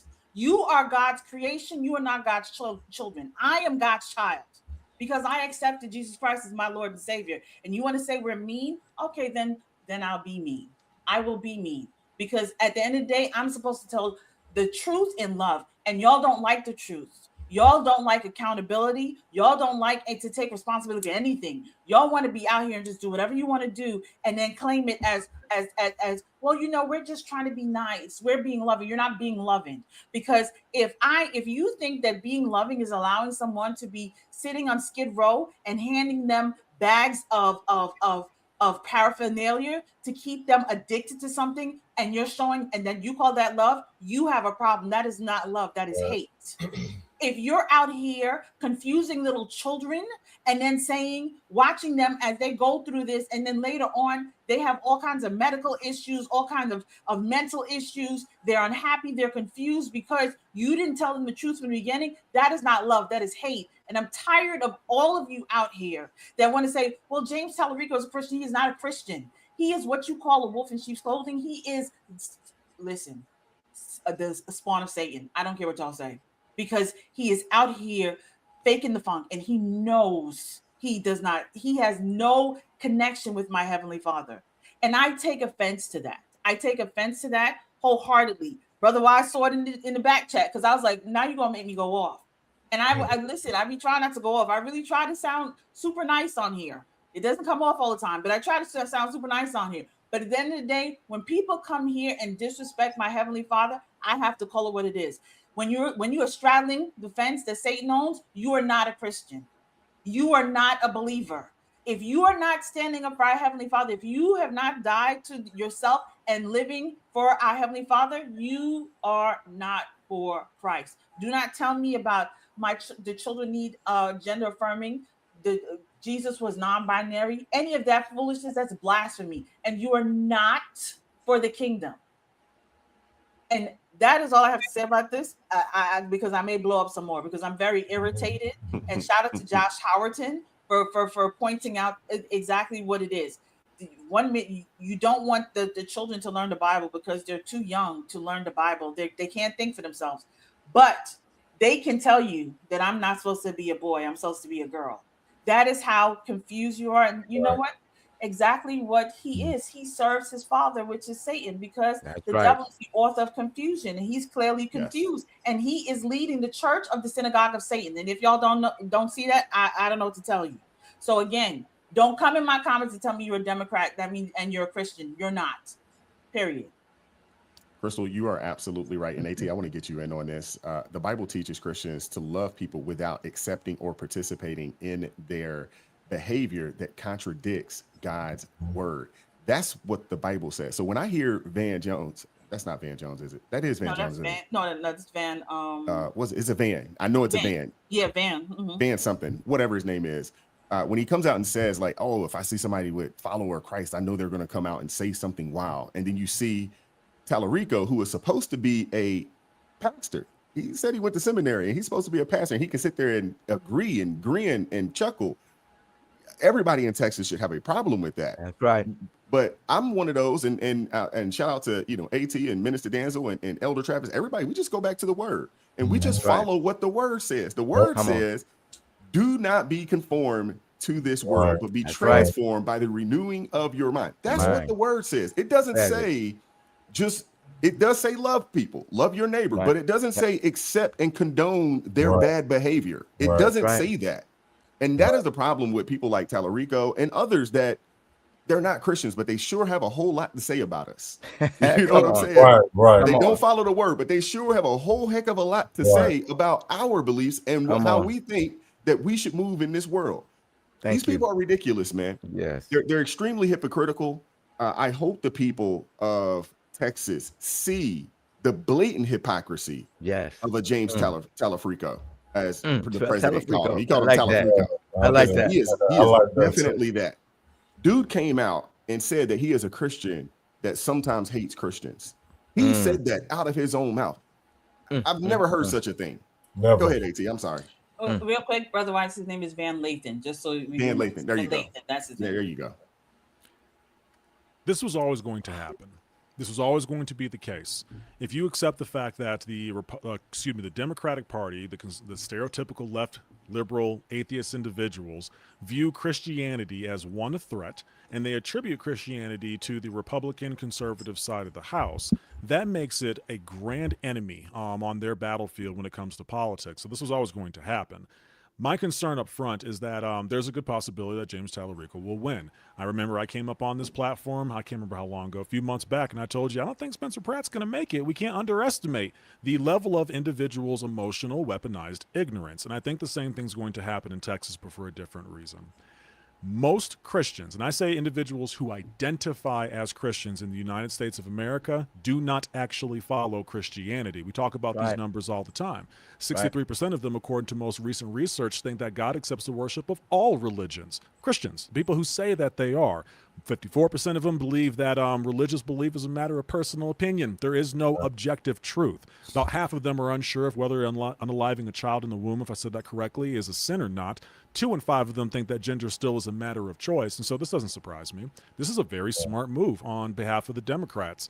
Get yourself a white, male, Christian identifying individual, put him on the left side this time. Run him for that and try to steal over some of those votes from those individuals that are in the middle who don't understand their own faith, who hear Christian and they're like, yep, that's all I need is to hear that he's a Christian. Oh, he went to seminary too. That's the big words. That sounds like he's supposed to be formally trained. So he must know more than I do. And he's saying these things and he's confident. Yeah, maybe this one time I don't vote for Republican. I was always on the fence, and at least this guy looks like someone I would normally vote for. Why do you think Trump's going down there in the first place? He wouldn't be going down there if it was a landslide. He's going down there because I think this is a legitimate concern that they absolutely should have. But you're right. This man doesn't know what in the world he's talking about. If I went up to the 6 individuals, including myself, I suppose, that we have up here, and I said, hey, you know what? You're all German citizens, every single one of you, right? I just feel like calling you a German citizen. You know what? All of you could come up to me and tell me, I want to be a German citizen today. Does that make it true? No, of course not. You're American. You live in the United States of America. So long as you're a naturalized citizen that was born here, you have your resident status granted to you by the immigration process, legally, by the way. You are, by definition, whether you like it or not, liberals, this is for you. Y'all like burning that flag. Y'all like saying that you don't like the country. Like it or hate it, you are still an American because by definition, you're an American. Right. So by definition of the word Christian, you, sir, are not a Christian. By the definition of the word, we can dance around it as much as you want to. Oh, it's a made-up word, derogatory for people of the time. Not true, by the way. Go look that up, too. But by definition, Christian is one who follows Christ, also known as someone who views Christ as a rabbi, also known as someone who is Christ-like in behavior. He himself said, if you love me, obey my commands. And I'll give you an example of why you should never, and I got a pastor and a minister up here, I guarantee they co-sign this. You should never give authority to somebody just because they said they went to seminary. That means nothing in 2026. It means that you sat down, spent some money. Not saying it's not useful. I'm in seminary. Not saying you can't learn something. It does not make me any better than anybody who's alive on this planet. It does not make me more knowledgeable because you have access to the same information that I do. I'll give you an example and I'll land on this point. James Tallarico and every single liberal, every individual who calls themselves as the oxymoronic statement of a democratic Christian will say, you're supposed to love your neighbor. That sounds right. He just got done saying that. Over and over again, we're supposed to let the neighbor in. Did you know that the Bible wasn't written in English? And you can look up what these words mean in the original Coney Greek, the Hebrew, and you can actually find out what that word was utilized by the individual who wrote it down and what they meant at that time for it. Nowhere in the entire Bible, from in the beginning in Genesis to Amen in Revelation, is neighbor ever used the way that you were describing it. Matter of fact, if you go to the individuals who translate it from the Hebrew, actual Jewish people, not you, not me, native language scholars who went into it, never at any point in time does it mean anything less than someone who is standing on equal footing within the covenant community. As a matter of fact, we can go deeper into that, and stranger has to do with living under Israel's civil jurisdiction, and sojourner, the one that you also don't understand, is always someone who is a covenant member, which means they follow the rules of the land they're in. There's an entire book in the Bible about building a wall. What are you talking about? You don't represent the faith, but there is one thing I will say that was true, and we have to pay attention to this as believers. I know I said I was going to stop. I get really hype about this. I blame Crystal. They said that you can't find any Christians nowadays that aren't the quote-unquote bad Christians. The bottom line is, whether we like to talk about it or not, I know Islam is out there. I know the LGBTQIA plus community is out there. I know there's a lot of issues out there. Do not forget that to this day, the number one threat to Christianity is Christians who identify it with their mouth but do not follow the faith with their actions. So Non-Christians. when they come out and say these things, I know it's a little tongue-in-cheek. I know they're very dramatic. I know they're emotional. They have no reasoning.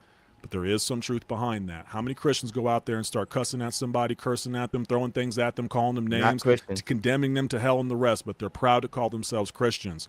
The only way we push back against that is just like the purple-haired gang will 100% do.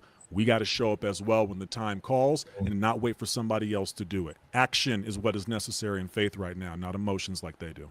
Absolutely. Minister Dancel. Hey, listen, Jesus said in Matthew 7 that there are going to be people that are going to be claiming that they have done things in his name. He said he never knew them. And we have got to stop allowing people who claim to be Christians to be believed and accepted as Christians, because there are some clear standards in the Bible about what Christianity is. And I'm not talking about perfection, but I'm talking about people who are truly following God and who are definitely have the Bible as their authority, are very clearly defined from those people who are just calling themselves Christians. And people who call themselves Christians are not Christians. Now, God was not wrong in that first part of when he said that there are a lot of these people out there that when you Christians, you can always look for them to say something stupid, because there's a whole lot of people out there who claim to be Christians who are stupid and who are not believers. And I don't allow them to be claimed Christians in my presence, because we get blamed for that stupidity. A lot of us get blamed for it. Karamiko is just one of many people out there who are claiming to be Christians who are not. And the more we allow that to go on without stepping to them and saying, listen, that is not a Christian, people will believe that. That's why the Bible goes to so much pain to define what a Christian is. Because God doesn't want anybody being misconstrued as a Christian. You remember Simon in the book of Acts? He feigned to be a Christian, and people accepted him as a Christian, but the apostles didn't go for it. The bottom line is that we have to define what true Christianity is, and we have to make it clear when people are not true Christians, because people like Karamiko will be deceiving people, and we need to come with our A game every time and make sure that people don't get it twisted. The Bible is full of examples about what Christianity is, and the more we familiarize ourselves with that, the less they can pull these stupid games on us. I would agree with that. Elder Travis, being the one person out in Texas that will have a say in this race out here, what are your thoughts on James Tallarico? And my next question to you, or follow-up behind that, is what are your thoughts on Ken Paxton? I haven't seen him out there full-fledged on the campaign trail like we've seen Tallarico. Tallarico's all over the place. He's everywhere, and he's down in Houston. He's sat down and did a forum with Black folks out in Houston. Where's Paxton on this? I hadn't seen him out there on the trail in that same way. Well, my perspective on it, since living here, I've been here for a while. Ken Paxton may have the mindset of, I've put my foot has been to the ground. You know, I've been putting in work. You know, this is what I have been doing. This is, you know, the things that I have put in place. You know, Tallarico, he got to do what he has to do. I understand we're looking at the dichotomy of it, but you got to think about COVID. You got to think about all these things that has taken place that Ken Paxton have been a part of, to where he's just like, I have put my foot down. I've shown you guys what I represent, what I stand on, what I'm doing, and how I'm doing it. Now, granted, do he needs to do more? Yes. That's probably particularly why our president's coming. Yes, you need to do more, but a lot of times when you're on the losing end, you do more, which is what Tallarico's doing. You got to put himself out there. We don't know what you're about. You know, like you say, he's parading, you know, a little bit as a pastor, but at the same time, he's trying to play this little game, because now he's dealing with feelings and emotions. And so, whereas on Paxton's side, you know, his foot has already been to the pavement.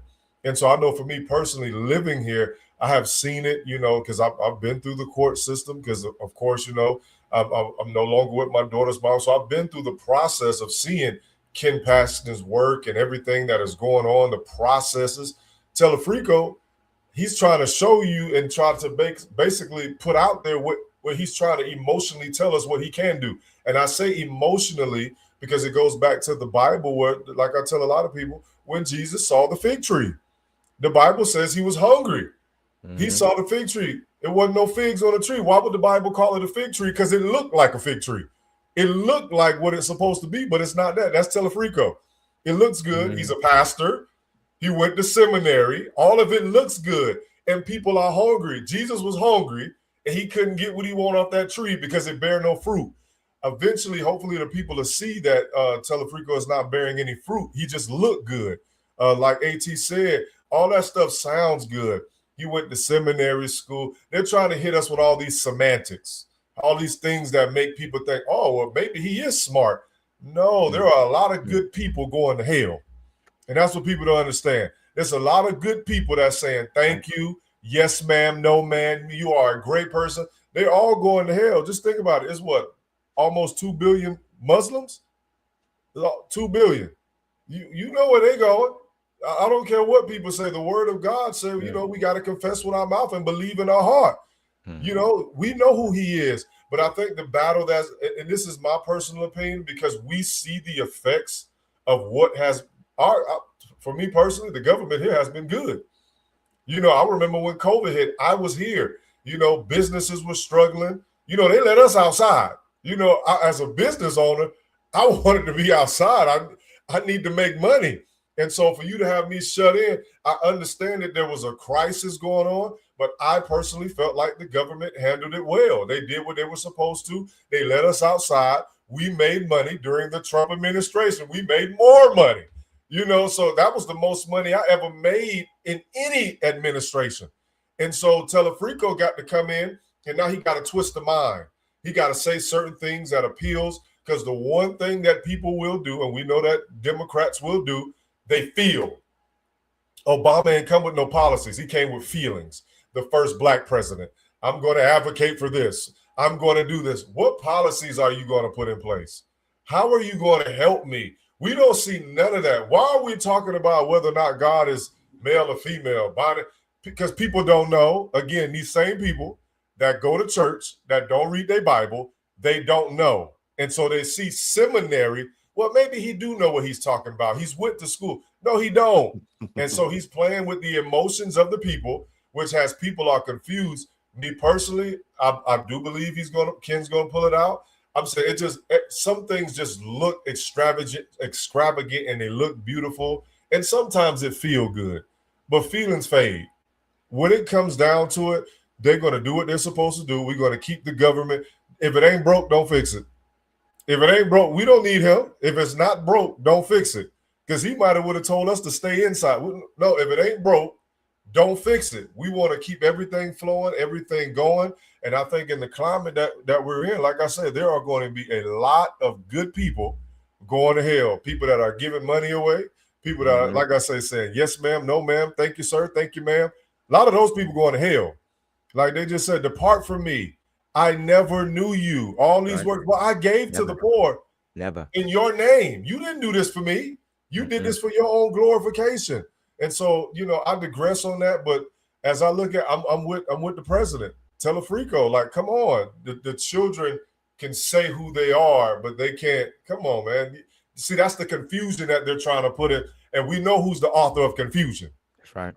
Because our God is not the author of confusion, according to the word. Amen. So if someone is spreading confusion, we know who that is. We know what you represent, the father of lies. If you are spreading confusion, if confusion is sitting right here, it's not from God. I tell everybody, if there's any confusion in it, God ain't in it, because that's not according to his word. And there's confusion there. They can say who they are, but they can't say this. Oh, you confusing people. And then you got people sitting over there because they don't read their word. They don't live the life of a Christian. They have the title of a Christian. That's why a lot of pastors have a title of a pastor. That does not mean you are a pastor. You have a title, but you don't have the function of a pastor. Those are two different people. Amen. So let's Ricky, the last word on this, and we're going to keep it moving. Okay, so I want to start with Stan Lathan and Van Lathan. Yeah. Oh, that's what Van Lathan. That's right. No, Stan Lathan is someone else. But yes, Van Lathan. Because he said, and maybe he meant to, exactly what I've been saying. When Christians were quiet, they were able to use Christianity as the way they were able to declare they were a good person. Not that they were followers of Christ, just this is your evidence that I'm a good person. And that's what his beef is. His beef is now that Christians have become the mean people. How does he know that? Because Christians have come up to say being a good person is not Christianity. That's right. Christianity is about following the tenets and the precepts that Christ laid That's out right. for us. And Amen. as soon as Christians spoke up and said, no, this cover of good people is not Christianity. This is what it is. Now Christians are the mean people. But it goes to show you, when these people tell you that they're Christian, what they are trying to tell you is, I'm a good person. They're not trying to tell you anything they believe in. And you can know this because if you ask them, well, what does that mean to you? And they will tell you everything that being a good person means to them. They won't tell you a thing about that Bible and about Christianity. That they're not going to mention. And as far as Telefrico goes, this is a situation with Texas. The liberal establishment has long salivated for the possibility of Texas. We know that they ran that white man posed as a Latino. What was his name? 3 times I think they ran him. Beto. Beto. There you go. Beto O'Rourke. Beto O'Rourke. Yes. Yep. They ran that blonde-haired country club white boy as a fake Latino, and they realized that didn't work. So now they are, which is the same reason they're looking at John Ossoff in Georgia. They want what they think appears to be, and forgive the dead that I'm going to use this, but this is exactly what they're using. They want a Charlie Kirk looking like Democrat. They want a white shirt, brown haired, clean cut, clean shaven, young looking Democrat who they can pass off as their second coming. Talafrico in Texas, possibly Ossoff for 2028 Democratic nomination. They think that these are the people that will appeal to independents. And they've decided that the reason they could never get a foothold into Texas, and the reason they have difficulty in their national politics beyond their ballot stuffing problems, is independence. This idea of the persuadable middle. And they think that this Charlie Kirk-esque looking person can help them with the persuadable middle. Everything about that person is sort of non-threatening. So they have been throwing spaghetti and candidates at the wall in Texas for some time. Talafrico is the latest. They are waiting to see if that sticks. And if he is successful in Texas, you can believe they're gonna pursue that strategy for 2028. None of these candidates that they have any policy, have any prescription for Texas, and beyond, any prescription for the country. They are out of that business. That is not the liberal business. That is not what liberals do. Liberals are into the business of how do they fashion a Trojan horse that can actually get behind the gates. That is what they are doing. They are not building any, because they already know that they have an agenda they can't say out loud. Yes. So this is never. That's why Obama said hope and change. That's why Hillary said I'm with her. You know, this is why Kamala said, what is it, beyond the what is her famous? Unburdened by what? Yes, she was unburdened by what has been. This is why they're all of that. They're never gonna tell you no policy, because their policy can never be spoken aloud.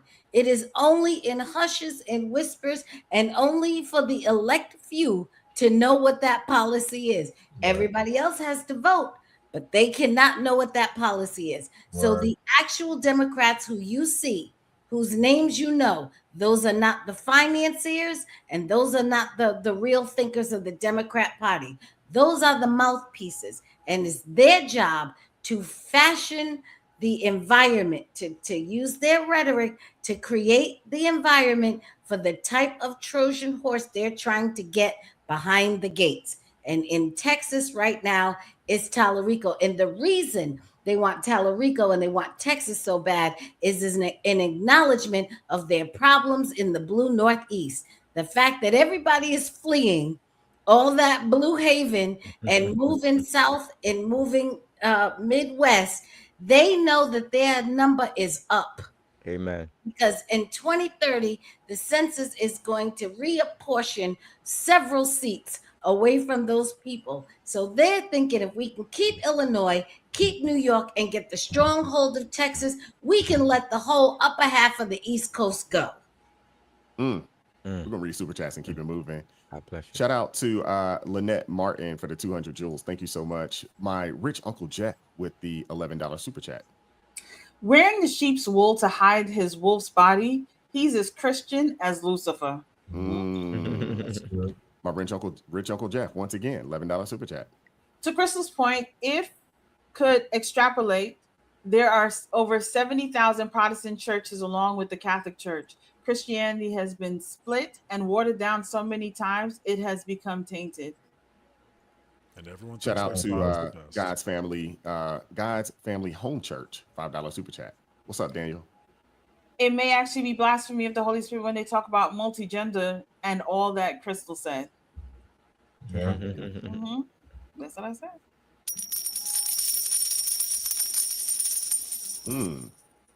Shout out to Cotier. $20 super chat.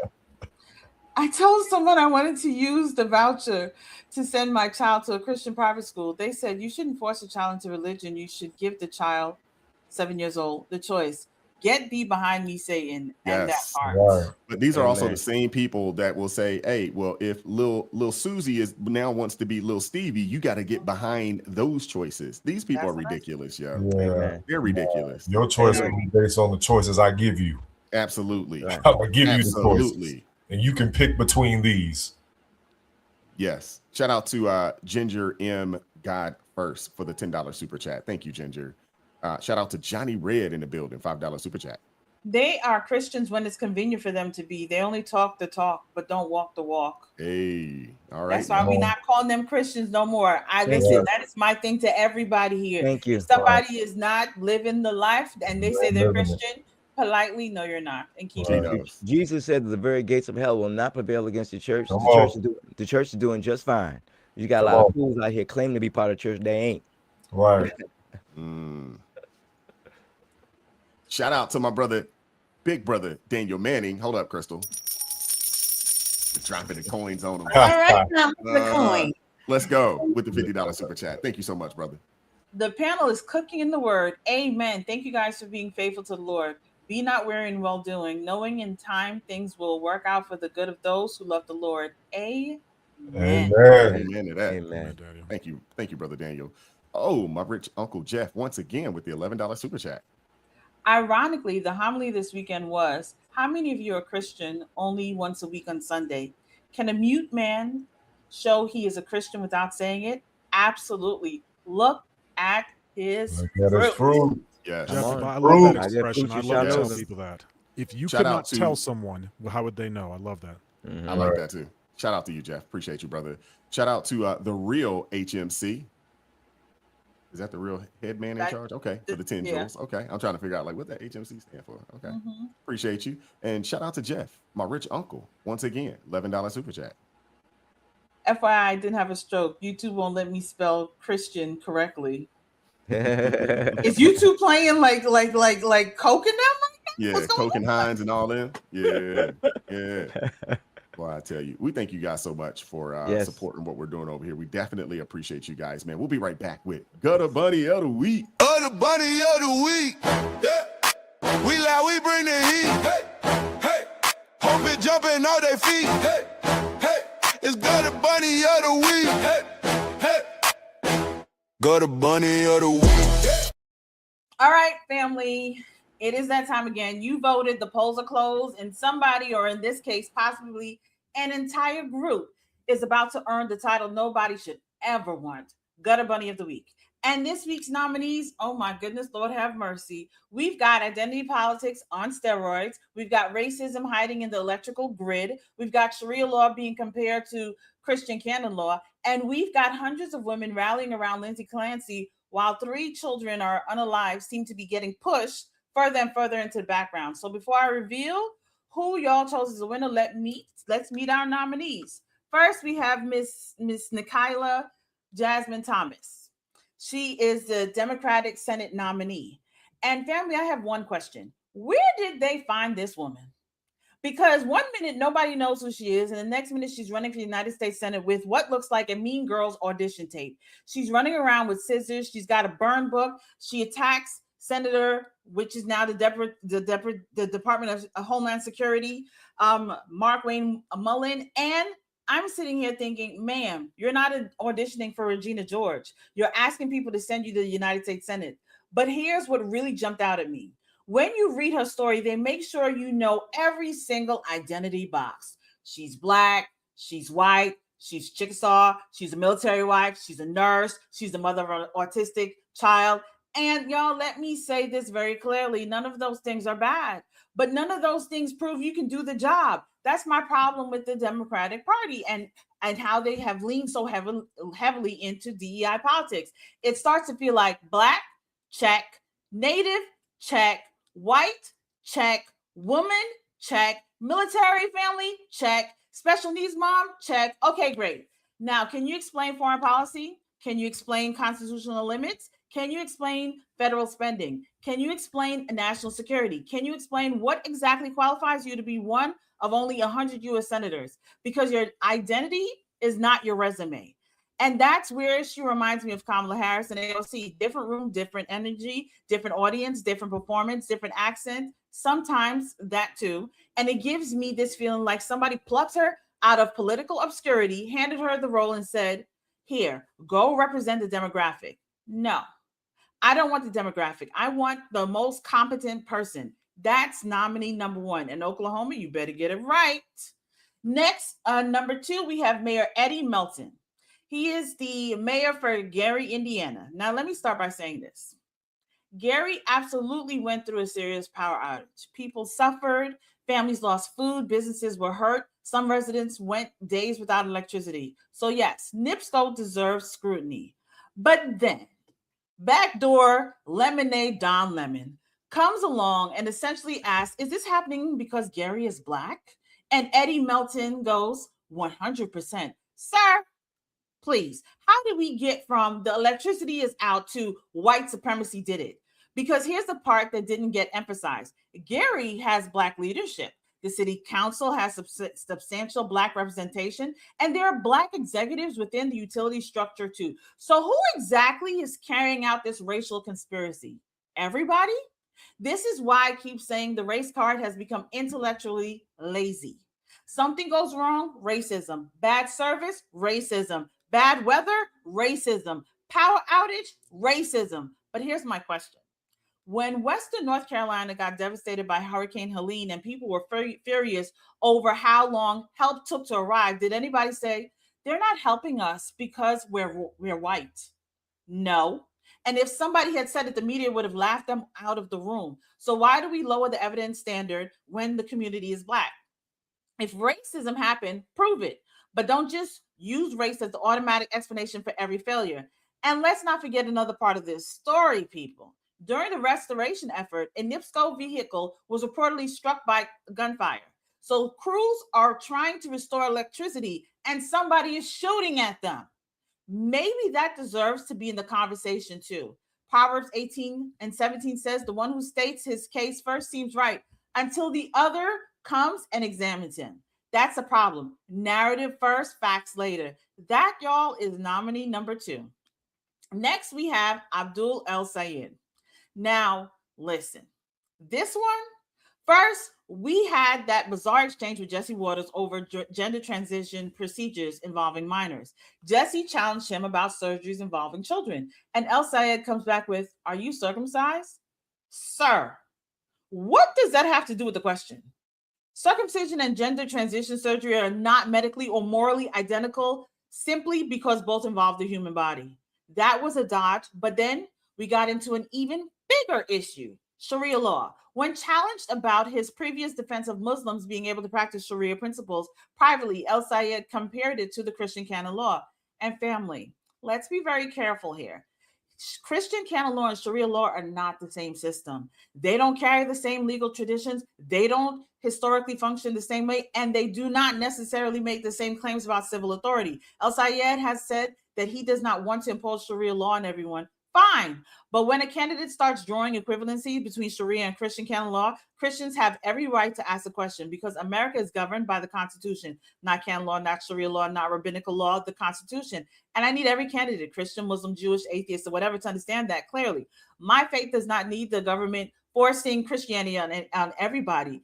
Jesus said, my kingdom is not of this world. We are supposed to go out and spread the gospel and make the disciples of all nations. It's not coercion. And the moment anybody starts blurring religious law with American civil authority, I want clarity, not word games. Y'all, that's nominee number 3.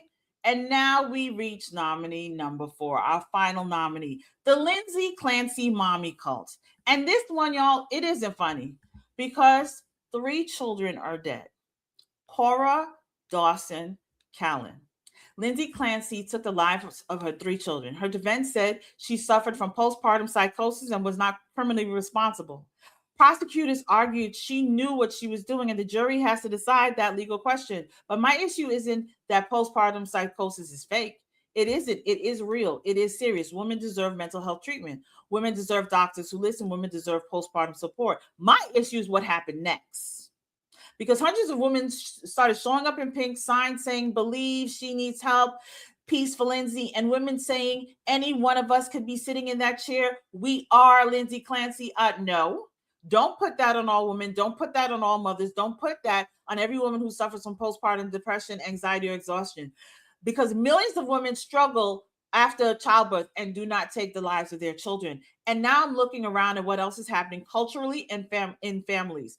Something feels very dark. We've now seen another case where a mother was accused of slashing the throats of her 3 children. 2 lost their lives and 1 survived. We've seen another mother accused of pouring hot wax on her daughter on social media for clicks and likes. We've seen another woman joking online about having an intrusive thought involving her baby in a wood chipper. And before somebody twists my words, I'm not saying these women are connected, but I'm not saying Lindsay Clancy caused any of this either.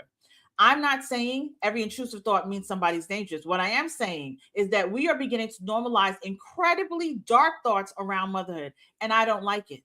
Everything becomes, girl, motherhood is hard. If you know, you know. No, because there are many women that were mothers that have raised their children, that have gone through all these things, and you never saw these things happen. There are some thoughts you do not turn into comedy. There are some things you don't turn into relatable content. And there are some ideas you do not come into agreement with.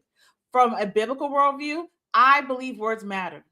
Thoughts matter. What we normalize matter. And Proverbs 18:21 says, death and life are in the power of the tongue. Philippians 4:8 tells us to think on what is true, honorable, just, and pure. And family, this is what bothers me most. Where are the children?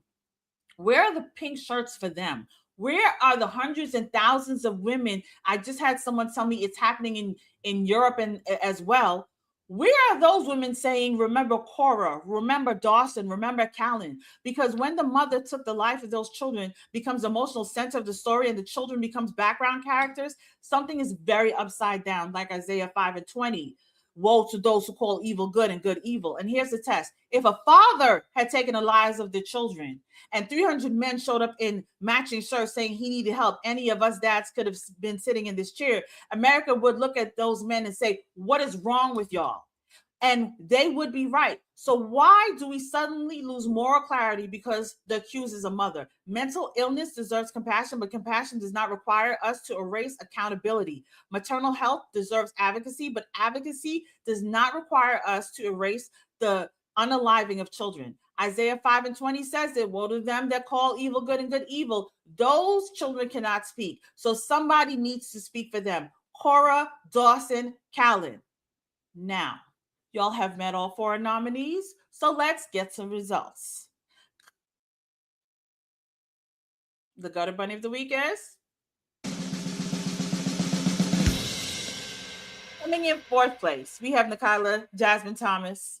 Girl, your burn book was embarrassing, but apparently not embarrassing enough, honey. Coming in 3rd place, Mayor Eddie Melton. The racism in the electrical grid theory was not enough to get you the bunny.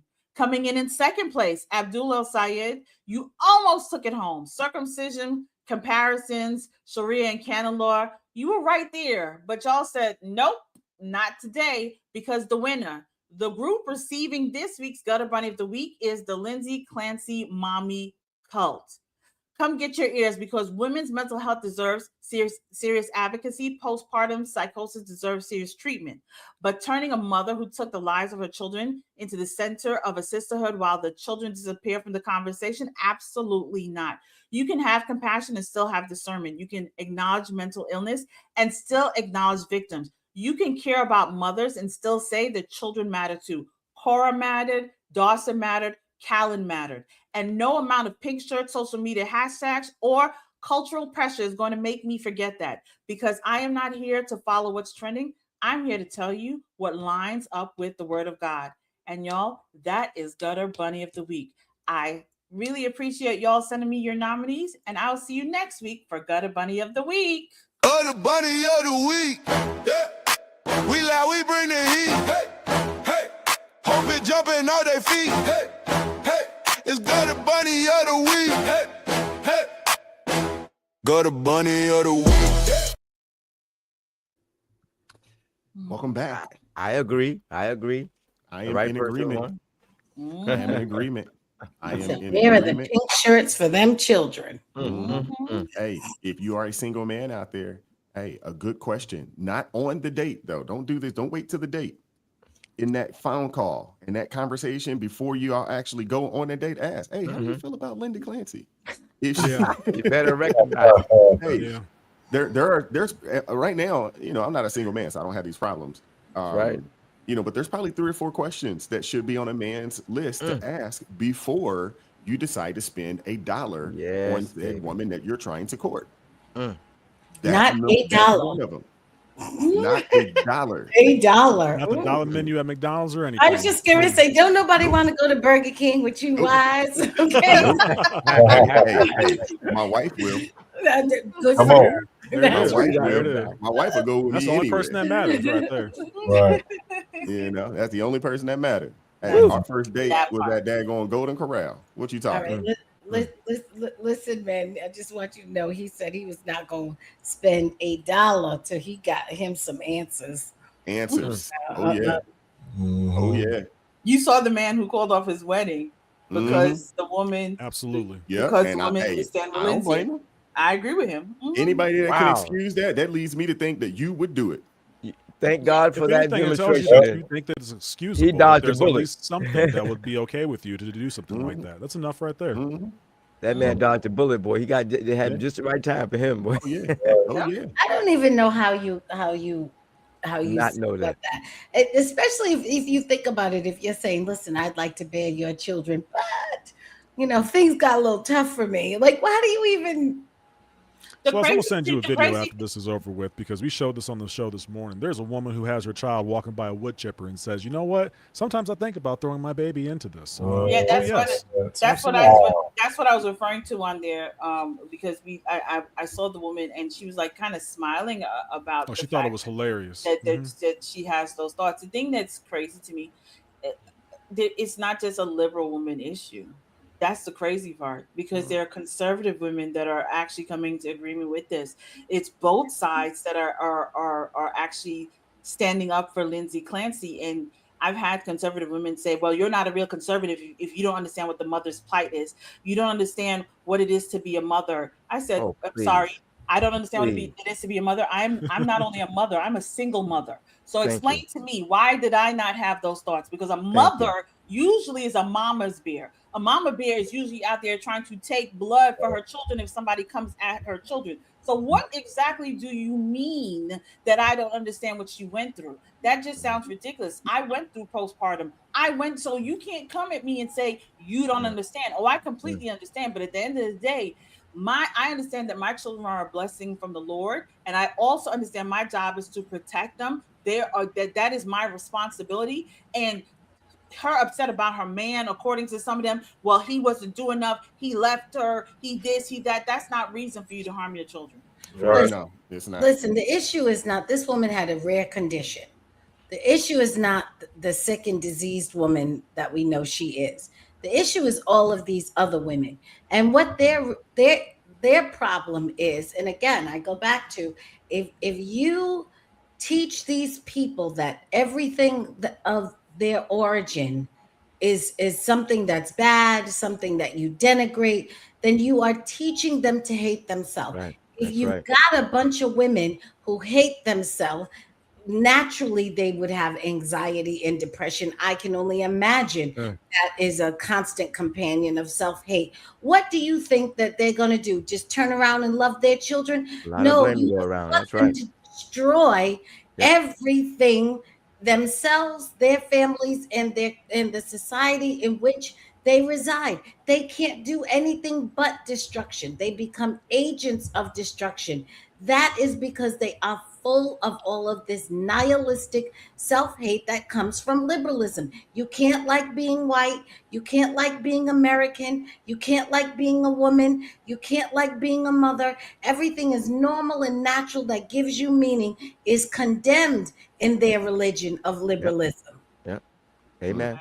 I'm gonna keep it honest with you. The same way that you got deadbeat daddies, you got deadbeat mothers. You can be a deadbeat mother. It works both ways. We always talk about deadbeat daddies, but you can be a sorry mother too. You can be a deadbeat mother. Pastor Travis, that number is ticking up. Yeah.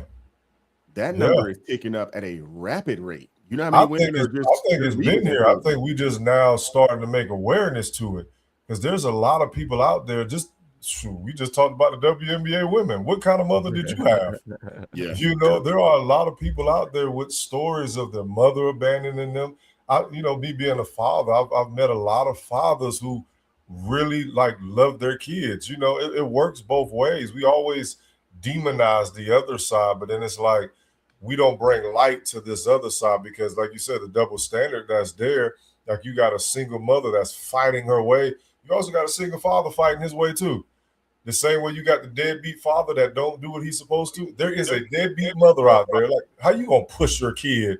What thoughts run through your head to make you want? You're just not a good mother. You shouldn't have been a mother. Everybody doesn't deserve to be a parent. That's just number one. You know, God, like Crystal said, God blessed you with this gift. That don't mean you deserve it. I met a man the other day. He said the one gift that he has is his gift of life. That don't mean we deserve it. We don't deserve it. It's a gift. And we get children. It is a lot of deadbeat mothers, just like deadbeat fathers. I think we also need to also not exonerate the pharmaceutical industry that are making a lot of money off of pumping people with drugs that are helping them in their depravity. And I think that's that the people need to go to jail for that stuff, man. You are so right. You're right. I agree with you on that, but at the same time, Minister Danzel, you don't have to take that stuff. I think Crystal was talking about this the other day. I agree. You don't have to take it, but I'm with you. I'm with you. I'm with you, Minister. But even what the doctors were saying, that because I started watching some of it. He testified that what she's exhibiting is not the hallucination, the psychosis that you typically see. Because why is it that the voice came on and told you to take the life of your children, and then all of a sudden the voice disappeared? You never heard the voice before. You never heard the voice after. The voice just came on right there. Just one time. I don't deny that this is demonic. I don't deny that demons are involved. They said the way that that log that she had of the medication that she was taking, they based off of the professionals, they're coming out and saying that log, like this was pre-written in a way. It looked too uniform. It looked too identical. There was too much about this, that just didn't seem right. In reference to the log, so, but I'm with you on the pharmaceutical. Me too. So I don't want to, I'm with you. I understand. You know it. There are definitely demons involved too. No question about that, man. We need to start taking that more seriously too. Absolutely. Right, Thank you to Wheezy Unfiltered for 350 joules. Thank you, Wheezy. And thank you to Eric Remind coming through with the $2 super chat. She's not a mother. She's a birth giver. Facts.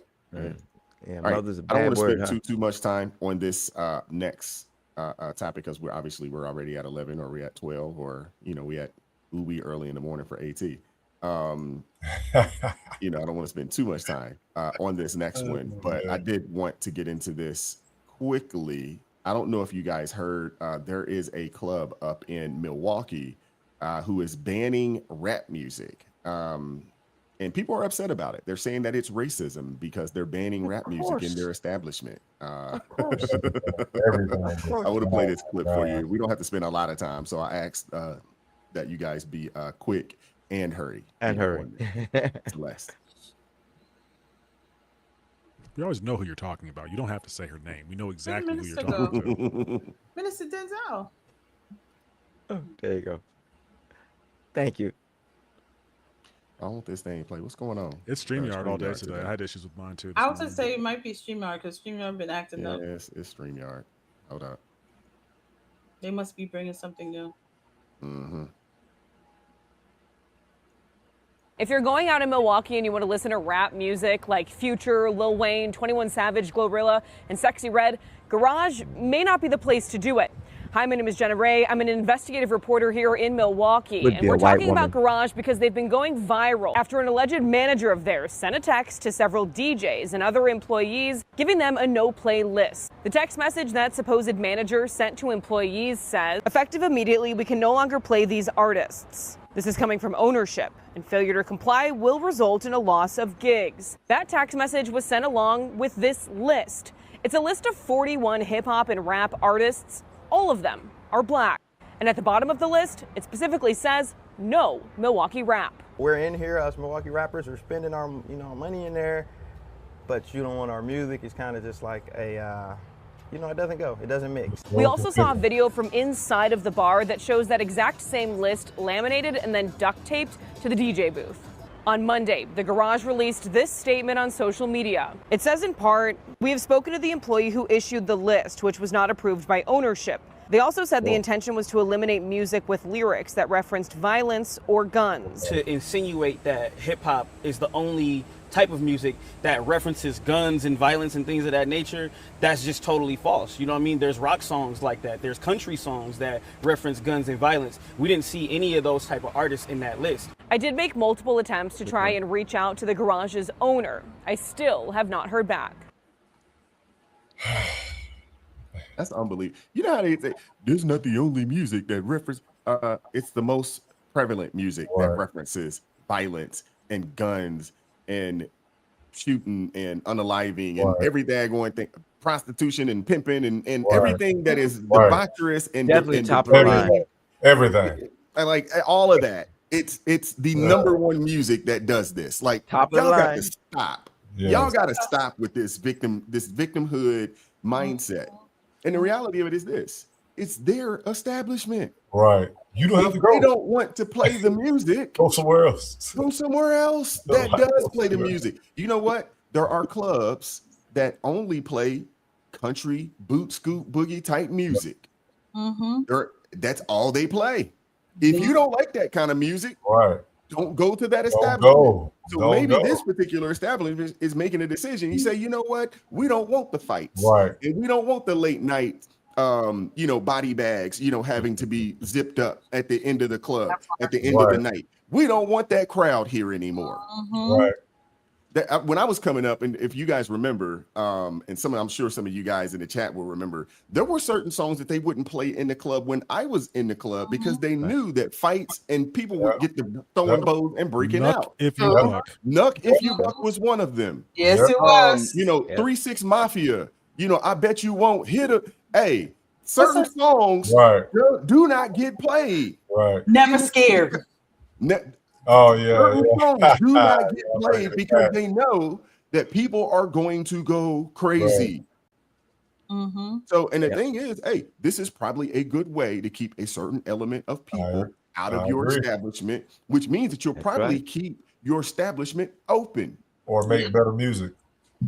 Yep. That too. If you want your music played, make better music. Exactly. Go ahead, Minister Dan, or Elder Travis. Go ahead. I'm just it just for me. I'm gonna take a different angle too, because we all talk about slavery and all that stuff. I was not in those times, so let me preference that for anybody watching. I was not in those times, but I am a firm believer that if you don't want me there, I'm not going. I'm not about to force myself in a place that you don't want me. So I'm like we just discussed. I am going somewhere else. Okay, I can't be here. Let's go over here. The second thing that I looked at, when I looked up and down that list, it's a bunch of people talking about unaliving, prostitution, racketeering, like all of these things, RICO cases. Like we are literally watching trials for one little dirt. They're using his lyrics, to sentence him. The Tupac Shakur trial is going on. They're using different things. Like, just think about this. So if they're using this in the courtroom, why would I want this in my establishment? Like, if I want to clean up my viewpoint and look, and like we just said, if you want to go in there, brother, make better music. You do not hear Garth Brooks writing a diss record to somebody over, Sam Smith or somebody over here. We don't hear that, unaliving you because you talked to my girl, or unaliving you. I just saw a video, and I'm going to get out of here. Fabio Foreign, I believe that's his name. I believe he got saved. And so now he's making Christian music that is like, it went crazy because nobody saw that. And what he said was, he started seeing that his music wasn't helping people. He started seeing that he was helping with the destruction of his people. And so now he got one gospel track that has, I don't know if he's really doing it, but from what I saw, it looked genuine. If you want to be played, change your lyrics. Why do we got to keep talking about unaliving one another? Oh, I don't like you. I don't like your set. I don't like where you came from. At one point, can we get over this? Can we get over the fact? Can we get over the genocide? Can we get over this over and over? But like I said, if you look at that list, every name on there, you got a 21 Savage, you got a Future. All these names, Young Thug just got off trial for his lyrics. His lyrics is why you were on trial. No, you can't play that here. We ain't going to talk like that. We're not going to do that. It's not happening here. Go somewhere else. Shoot that club up, not this one. Yes. Well, life and death is in the power of the tongue. And that music is death music. Yes. That's what it is. Yeah. I'm sorry. Pastor Travis, you had me rolling? Yeah, not over here. Hey, look, I don't care what you do. You ain't going to do it over here. Go over there. Can I just say, why are y'all complaining when that's not y'all club? Because I just went into the garage. I had to go look it up myself because I'm just that person. Because I need to know. You know what? Is this one of those hood spots or something? This club has the alphabet parade in there. This club is like a dive bar, which most Black people don't be at a dive bar. I'm gonna tell y'all right now. This club, sports bar, like I'm looking through the pictures. I'm barely seeing Black people in here, and I'm not saying that Black people are supposed to be, but I barely see Black people in here. So I already know what type of club this is because when I used to, back in my good old clubbing days, y'all, I used to work for promoters. Let me explain how this works, okay? There are clubs. Let's go back to Palm Beach first. In Palm Beach, there was clubs, and when straight down Clematis, and there was a club. There was the techno club. So, like, if you were a techno person, that's the club that you're going in. There was a club for those that love country and line dancing. You go to the country line dancing. There was the Alphabet and Transformer and Decepticons club. If you want to go do that, you go over there. You want the hip hop club, you go over there. You want the rap club, you go over there. You want a cool jazzy because we upscale. There's a club for that. I don't understand why you always feel you need to be everywhere. Clearly, that establishment wants no parts of that because that's not even the demographic that they service. So you as the DJ want to come in there and play your type of music, but that is not the demographic that they service. Why are you upset? Why this guy with the gap in his mouth over here fussing about the rapping and rappers and stuff like that? I'm sure you don't even go to that club. You don't even look like you go to that club. So why are you upset when it has nothing to do with you? That's the thing that always throws me. Black people, you don't have to be everywhere. You are not welcomed in every situation, meaning everybody does not want your music. Like, people are upset because Sophie Cunningham, when they asked her what song she likes to get hyped to, and she put on country music, they want to crucify her because she likes country music. Let her enjoy country music. Everyone does not have to like hip hop. Everyone doesn't have to like rap. Stop with it. I don't even like that anymore. Listen, give me a good Forrest Frank and I am straight. Okay, give me a good Forrest Frank and I am good. Okay, so again, why are y'all complaining? Stop making this about, oh, they want to get rid of black. This ain't y'all crowd, so please stop. Come on, good point, Crystal. I didn't this realize is that. no different than those folks sitting at those people's counter hoping to be served when they said they don't want y'all there.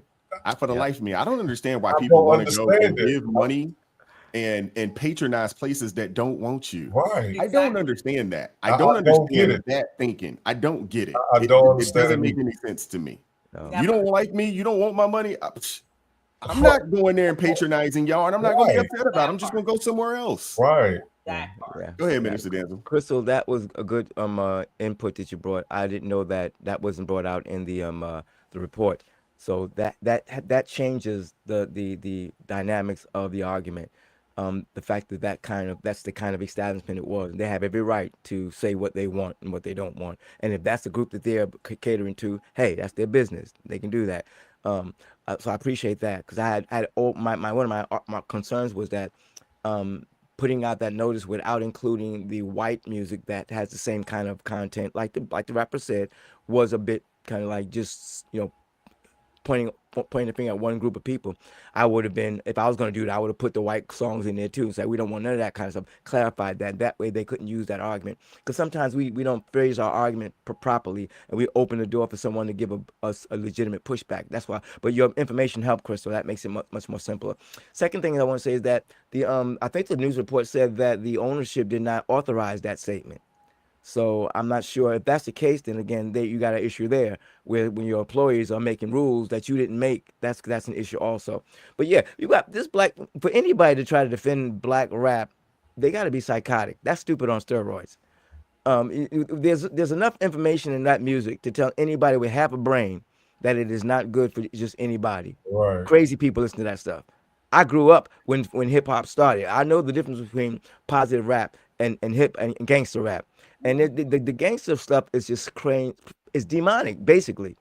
So anyone with half a brain would know that. So I'm done with that kind of defense. Well, Minister Denzel, I don't think they need to appease, folks by saying, because I mean, to be honest with you, I haven't heard any rock music or country music talking the way that this music talks. I agree. I agree. Right. I'm for certain that those DJs, that list of names is because those are the songs that the DJs had been playing. Agreed. So, Agreed. No doubt. I'm sure that's why those names were on the no list. doubt. Agreed. AT? Is he still with us? I didn't recognize most of the names that were on that list of songs that they couldn't play, and so I felt good about that. Thank you for that smile for today. Couldn't tell you who those people were. That was probably the funniest thing I've seen in a while on ARP because of 1,000 reasons. First of all, you mentioned the Boondocks earlier on. Fine, I'm going to use that too. Black-Eyed Witness. That is what we just got done seeing. They found just anybody who was willing to stand in front of a camera and complain about this. Son, to the young gentleman out there, look, I used to live that lifestyle too. Crystal, you understand. Crystal, you might co-sign this. Wise, I know you will too. Oh no, the owner is doing with his establishment what he's allowed to do with his establishment. I can't go there anymore. Do you not party, my man? Go somewhere else. There are so many different places where you can go. Figure out where everybody else is going. Constantly, the clubs we used to go to would get shut down because of the reasons why they probably banned the music in the first place, by the way. And you know what it didn't do? It didn't stop our night. Trust me, we found somewhere else to go every single time, and we had a great time doing it. You could also go home and read a book, by the way, or go to sleep on time and drink a lot of water. I'm just saying you can do that too. But I just got to ask this dude a question. Where are these songs that are top popular songs that are country and that are rock, that are even a fraction of how much you all talk about sex, violence, and everything else? I need to know these songs. You were confident in that one. You hinged your entire argument on, hey, what about the white people's music? What about the country and the rap? It's violent too. My man, they talk about trucks, heartbreak, and stars. That's what they talk about. It's nothing near the stuff that you are talking about this organization. And AT, if there is a mention of guns, it's around the fact that they have a shotgun. I have it. I own it. You got the rack in the back of the truck right now. Don't try that in a small town. I ain't mad at him about that. I ain't mad at him. Feelings hurt so bad for that song. I'm not mad at him with that. True. I thought it was silly all around. We got into this. We're cooked as a society. I just want to ask that. We're just done because now we're getting upset that someone is doing what they want to do with their own money, with their own property, with their own organization. And to Crystal's point, my man, you don't go there in the first place. You really don't. Go find something else to do with your time and stop trying to take your 5 minutes of fame because you're making everybody look bad right now. Milwaukee, that's a slow news day. AT, maybe they have that one night. You know how some of those clubs that are like that, like the little dive bars and those types of places, they'll have that one night where they'll appease the Negroes, and we'll play that music that one night.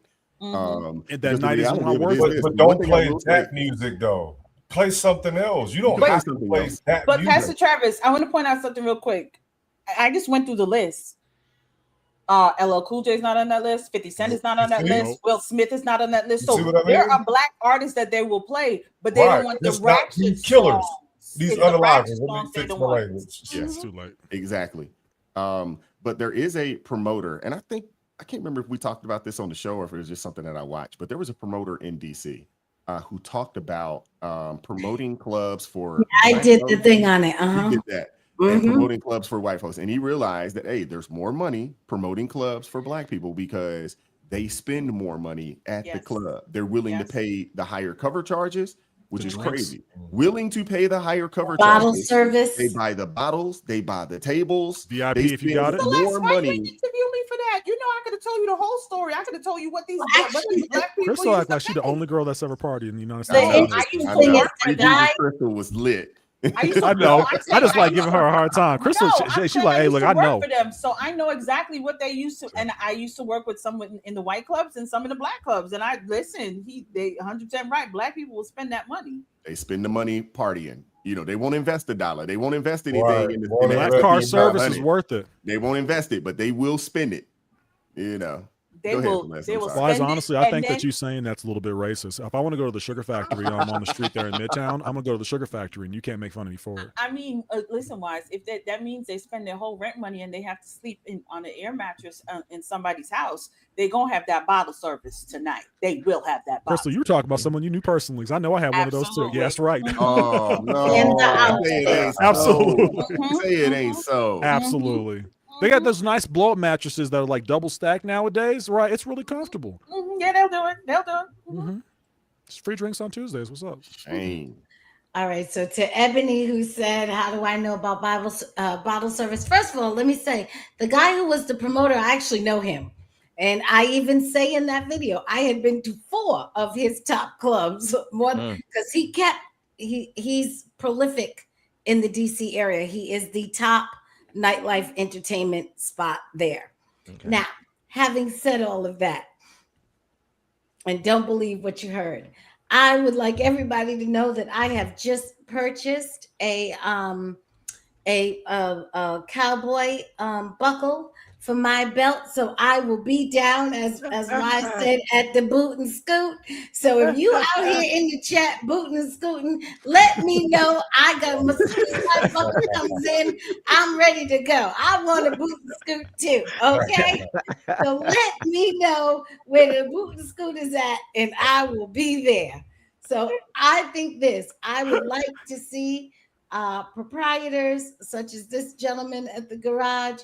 Let's go ahead and show our privilege and own our privilege. This is the privilege of private property. And all you needed to say was, because I don't like it. There it and is. And that was enough. You don't need to give anybody, look, the queen, God rest her soul, Elizabeth, said, never complain, never explain. He should have said, when they said, why aren't you playing rap music? And he should say, because I don't like it.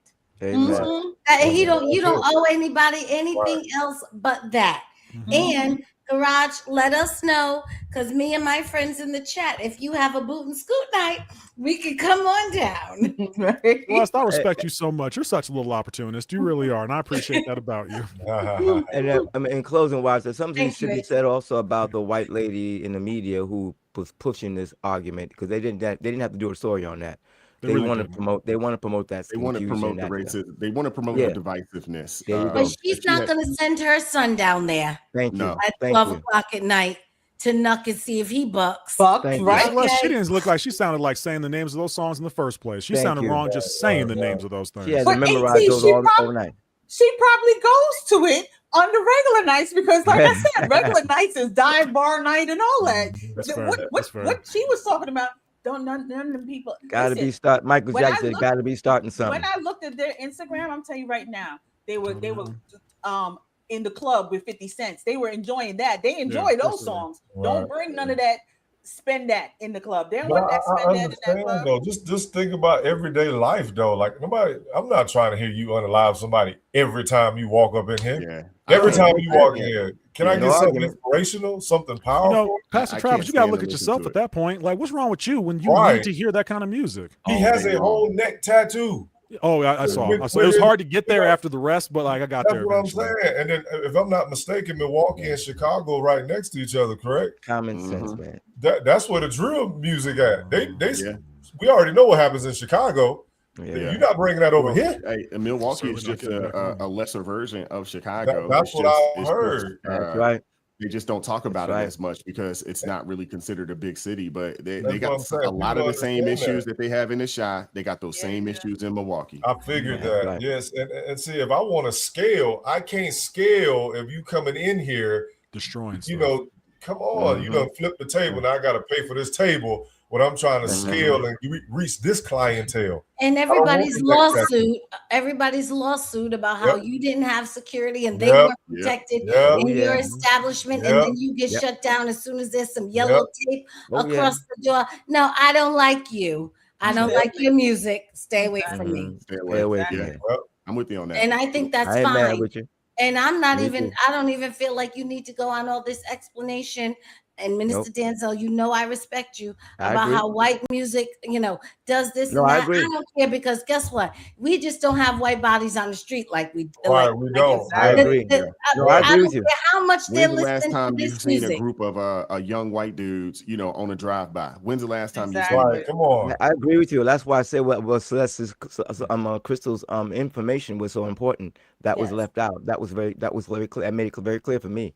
You're right. Yeah, I I think Black people want to constantly say, Constantly. all my life I heard about how white people are the ones Right. buying rap, and white Right. people. I don't care if they are for whatever reason. It has not caused them to run outside and shoot up Right. the Come on. neighborhood. Right. Come on. Right. Listen, some people, it's like diabetes. Guess what? Some people can eat a Snicker and their sugar doesn't go up. That doesn't Right. mean if your sugar goes up, you should That's eat right. it. Come on. Everything isn't Come for on. you. I You was should about say, to this say is, that, I'm Celeste. too susceptible to Correct. this. I can't listen. That's right. That's So right. as I was about to say that, Amen. my parents taught me that, and I love that. They said everything is not for everybody, and it's Right. okay. Like I That's don't right. understand It's why okay. people can't be okay with that. This Right. is not for me, and I'm okay with that, and keep it moving. Take Man, the when I opposite was of that though, Crystal. overseas, That's they the had, liberal anthem. Everything is for me, Mhm. and that's the mentality that they have. Sorry, Pastor Taylor. No, you good. When I was overseas, the only songs that I heard was Tupac Shakur, Changes, and 50 Cent in the Club. They play everywhere I went. When it came to rappers, it was all that type stuff. And Tupac had his other songs, but he had his inspirational stuff. They played those songs. You don't hear all this shoot 'em up, bang bang over No. there. And it's like just like obesity is not heavy over there. We No, promote it's not. all this, unhealthy stuff over here. Over there, them countries not having that. So when that establishment says we not doing this, again, go shoot that club up. Don't come over here. Go over there. I'm with him on that. Let's read super chats. Get out of here. Shout out to Danny Jade coming through with the 5 jewels. Appreciate you. Thank you so much. I'm DeAndre coming through with the 3-6 Mafia, were formerly known as the Tear the Club Up Thug. Yeah.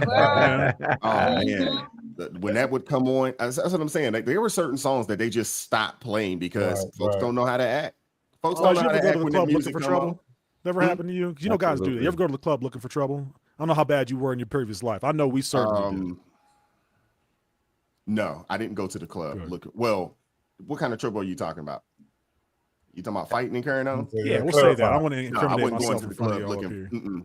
I wasn't going to the club looking for that. Yeah. Not that type of trouble. I was looking for other kind of trouble. Right, Not right. that kind of trouble. No.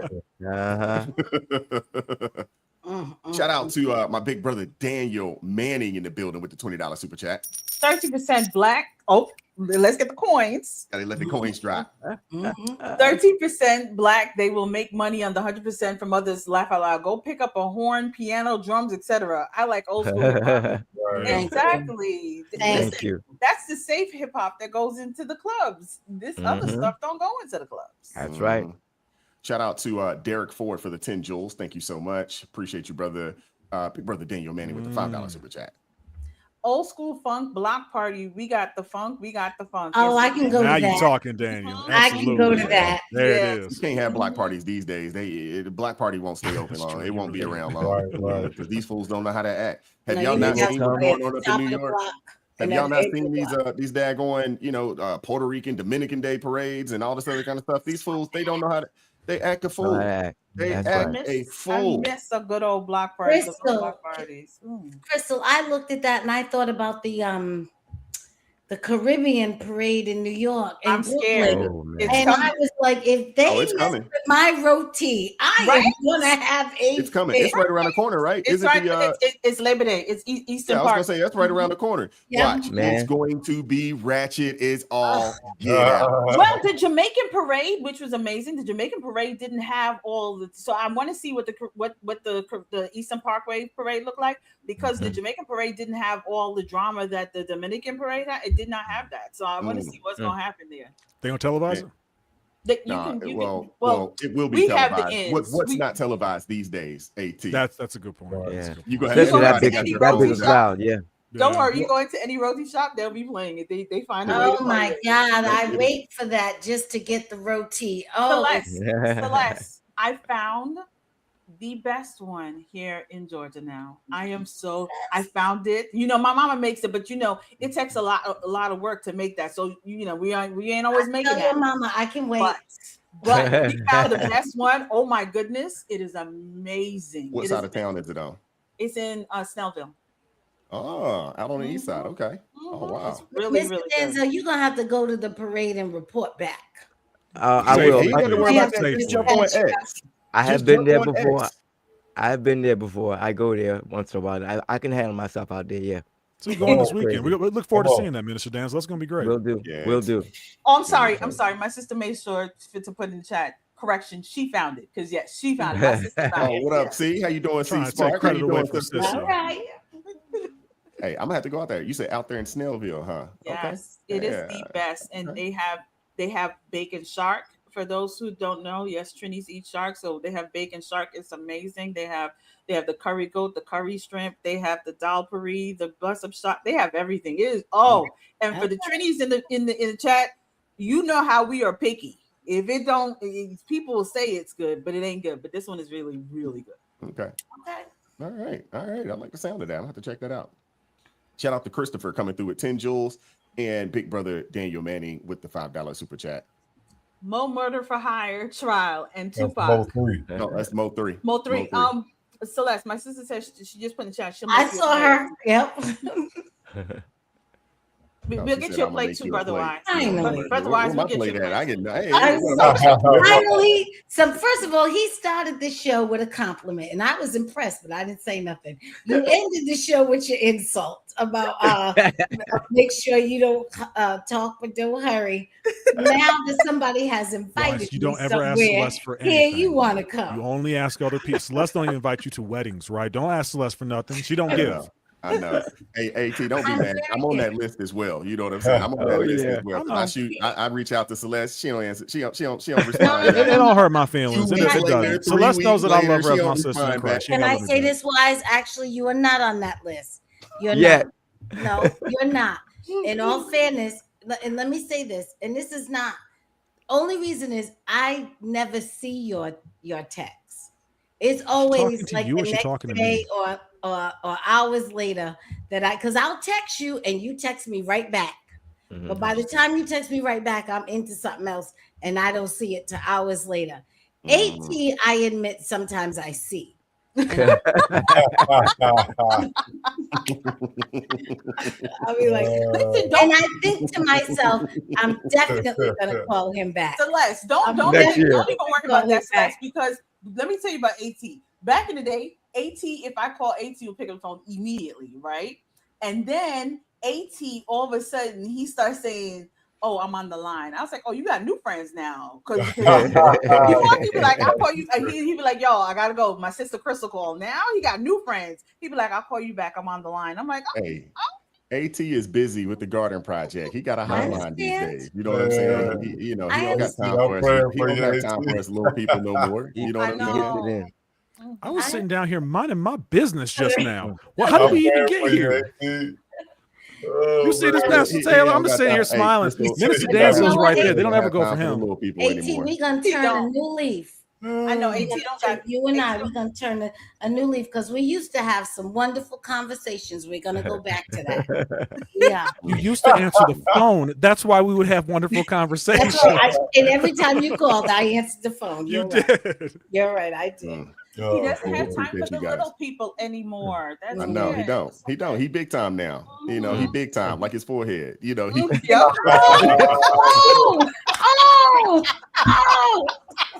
Oh, man. I'm sorry. Oh, man. What did I do? AT, you didn't deserve that. I really did not. Eric Remind made me do it. I'm sorry. He made me do it.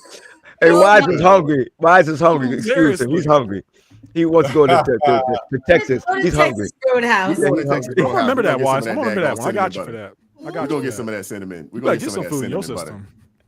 But we do appreciate you guys, man. Thank you, Elder Travis, pulling up, hanging out with us. Crystal, man. Celeste, AT, Minister Danzel. Thank you guys so much, man. All the ARP family members, man. Thank you guys so much. Appreciate you guys pulling up, supporting what we're doing over here. We definitely appreciate you guys. Look at Angela.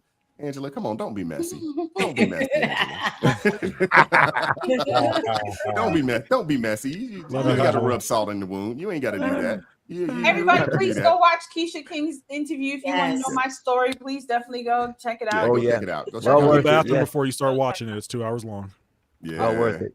Yeah, well, you can pause it. You can watch it in chunks. You know, break it down in 10, 15-minute chunks. You know, it's okay. It's gonna be wonderful on you had it coming.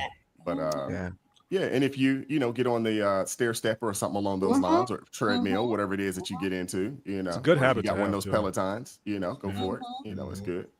But we appreciate you guys, man. Enjoy the weekend. Get outside, go touch some grass. Try to spend some time and get into the word for a little bit over the weekend. If you got a little bit of time, do that as well. Lord willing, we will see you guys on Tuesday, 9:30 a.m. Eastern Standard Time, ARP in the morning. We do appreciate you guys. Shout out to everybody that support the channel financially today. All the ARP family members, the jewelry over at God's Verdict with Crystal. Shout out to you guys as well. Everybody watching on, I believe it's X. As well, and TTaylorMinistries. Shout out to you guys as well for supporting and checking us out today. Also, if you are not subscribed to A Righteous Perspective over on Rumble, please make sure you do that. Going forward, I am going to move the live stream after we have it live. I'm going to move that over to Rumble going forward, so I'm going to make that happen. So if you are not subscribed to the ARP family or A Righteous Perspective over on Rumble, make that happen. Do that today. Make that happen. And if you would like to check out the very first panel show that we did on Will You Go to Hell For Me, it's on Rumble right now. The whole video, it's there. It's still up. It's on Rumble. It actually has a decent amount of views over there, which I'm surprised. Mr. Danzel, we should go watch that together. I'm gonna definitely watch that, man. Go check it out, man. It's over there. It's a great show, you know, that we did. Man. We got to do a lot of stuff, you know, with that. So go check it out. We appreciate you guys, man. As always, keep God first. Stay prayed up. We'll catch up with you guys next time. Peace. It is God who arms me with strength. Yeah, I'm battle ready. He trains my hands for battle. My heart stays steady. But thanks be to God, He gives us the victory. Through my Lord Jesus Christ, fear can't live in me. I was down to the dirt, red clay on my shoes, old pain in my shirt, oh so bruised. Then the Lord hit my chest, kicked air from my breath, put power in my step.